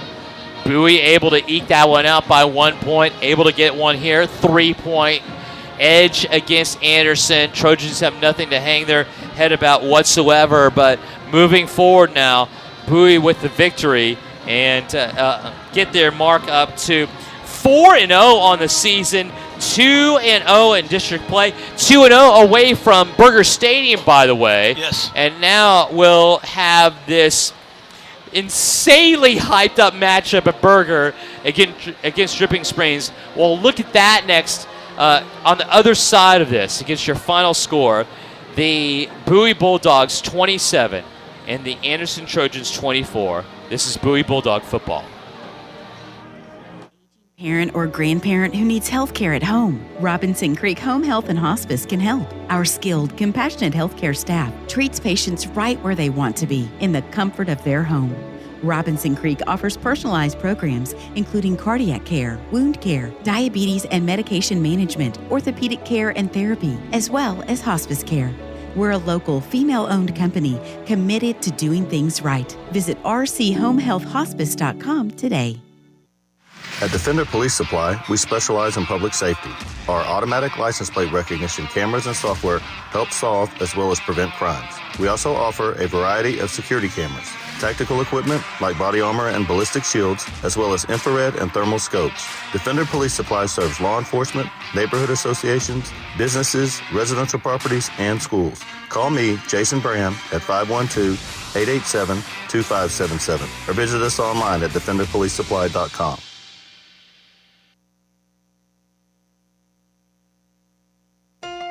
En Brave Care proveemos atención médica, primaria y urgente, adaptada a los niños de 0 a 21 años. Hacemos de todo, desde revisiones periódicas, exámenes físicos para deportistas y apoyo 24/7 de nuestras enfermeras por chat o por teléfono. Incluso ofrecemos radiografías para que no tengas que esperar horas en urgencias. Nuestra clínica Brave Care está convenientemente ubicada en el Círculo C, entre 2 centros de desarrollo infantil. Ofrecemos hacemos citas para el mismo día, los 365 días del año. Siempre podemos adaptarnos a su horario. Encuéntranos en bravecare.com y a través de nuestra app BraveCare.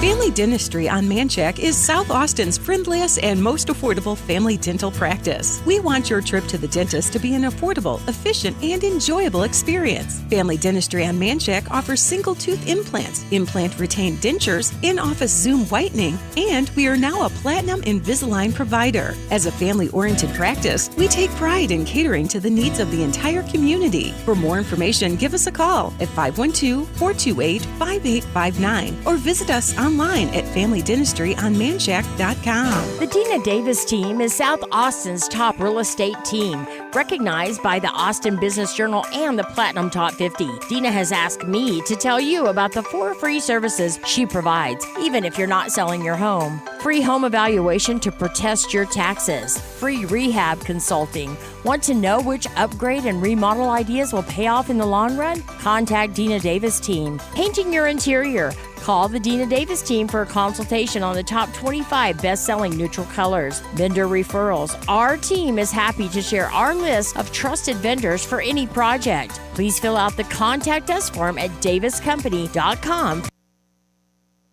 At Circle C Orthodontics, Dr. Fidel Del Toro and Dr. Jonathan Kimes love making beautiful, healthy smiles. Utilizing the latest advances in technology and techniques, the team at Circle C Ortho can help you look better and feel better too. Their practice philosophy focuses on patient-centered, personalized care. They take the time to get to know you as a person, not just a set of teeth or braces. Circle C Orthodontics, no referral needed, all insurance plans welcome, and affordable payment options available. More information at austin-braces.com, 512-394-0930.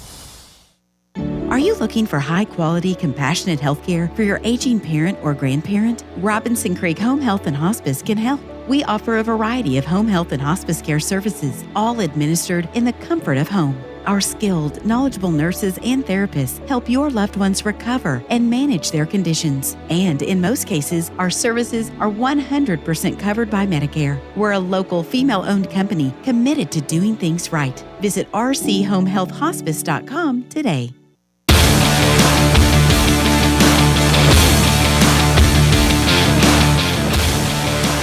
Okay, we're back here on the Brave Care Circle C Orthopedics post-game show, and the Bowie Bulldogs, I don't know, Steve, they took care of business. There's no doubt about that, 27-24. Yeah. But very much closer than I think a lot of people thought. I don't care what side you're on this one, going into House Park.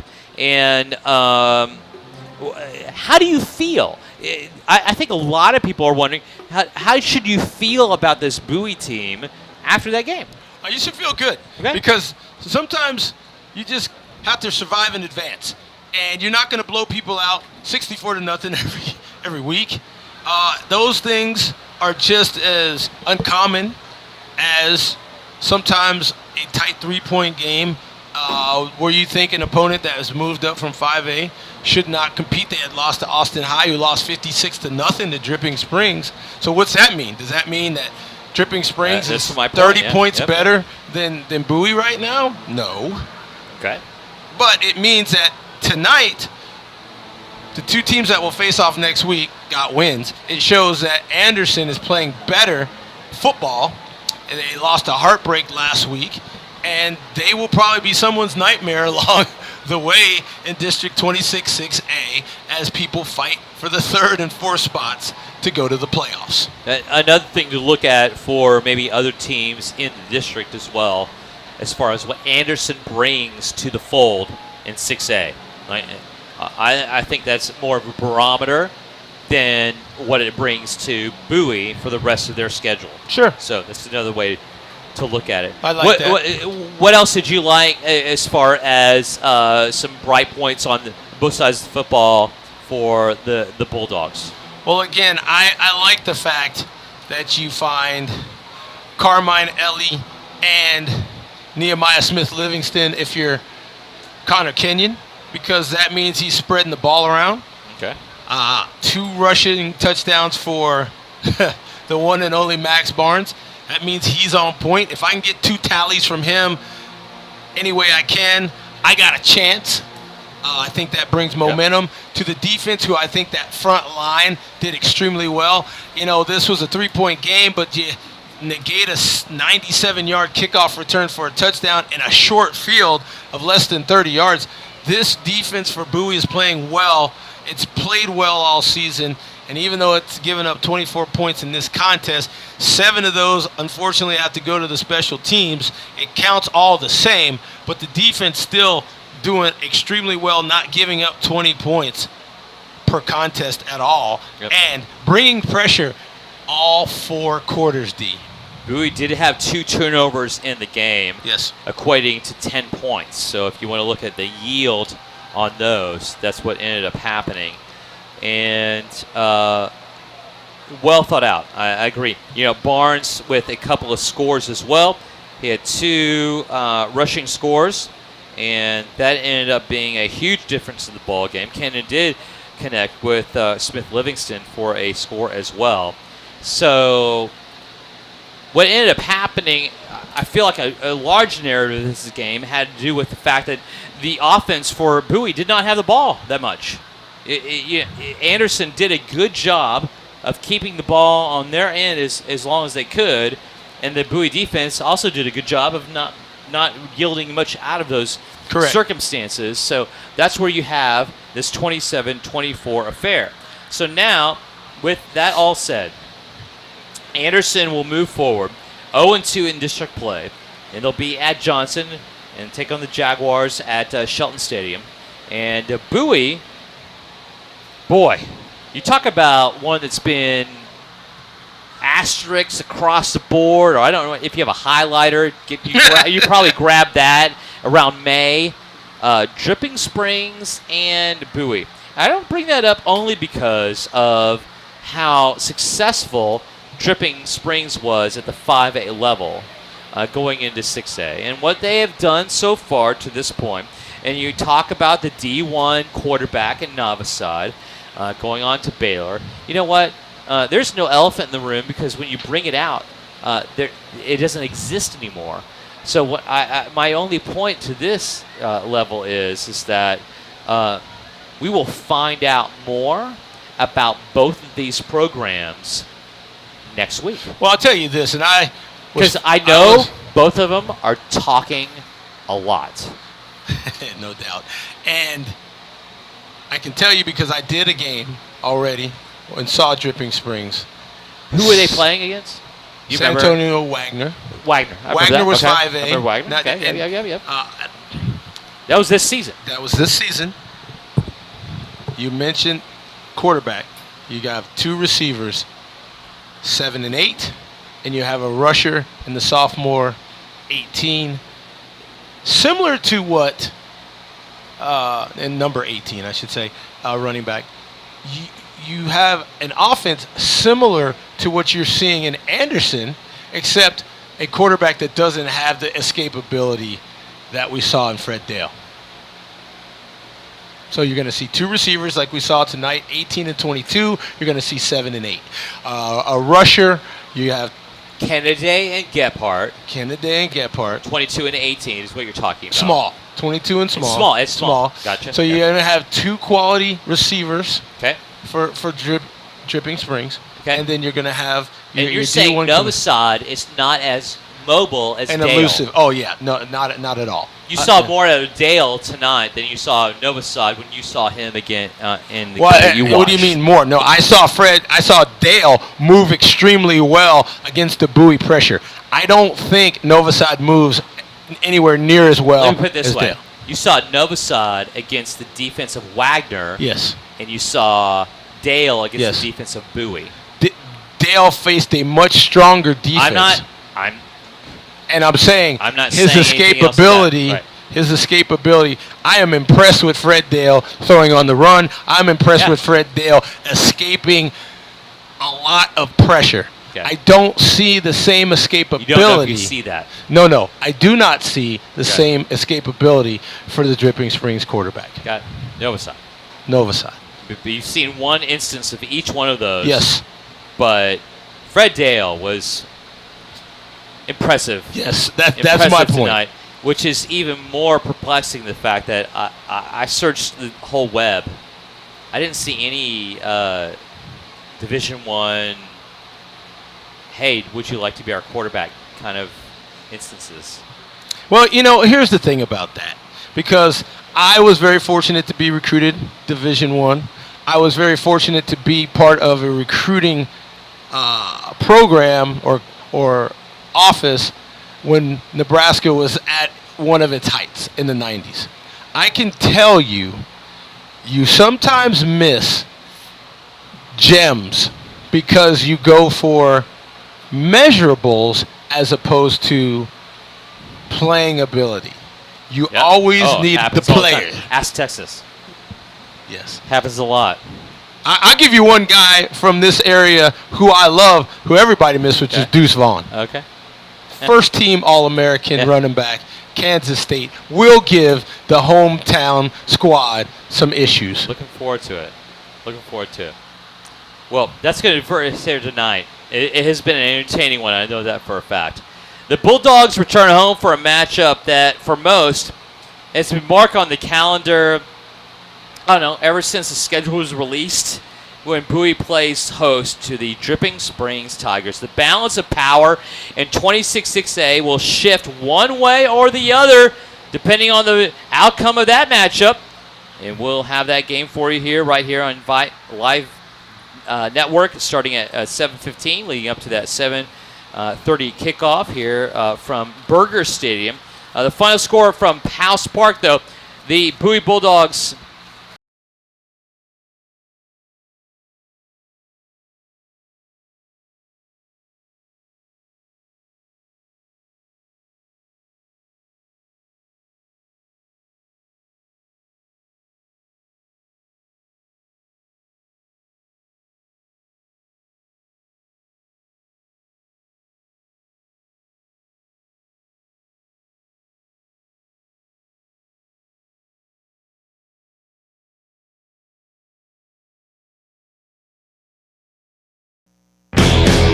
The Robinson Creek Healthcare and Hospice broadcast of Bowie Bulldogs football on the Vype Live Broadcast Network has been presented by Defender Police Supply, Brave Care, and Circle C Orthodontics.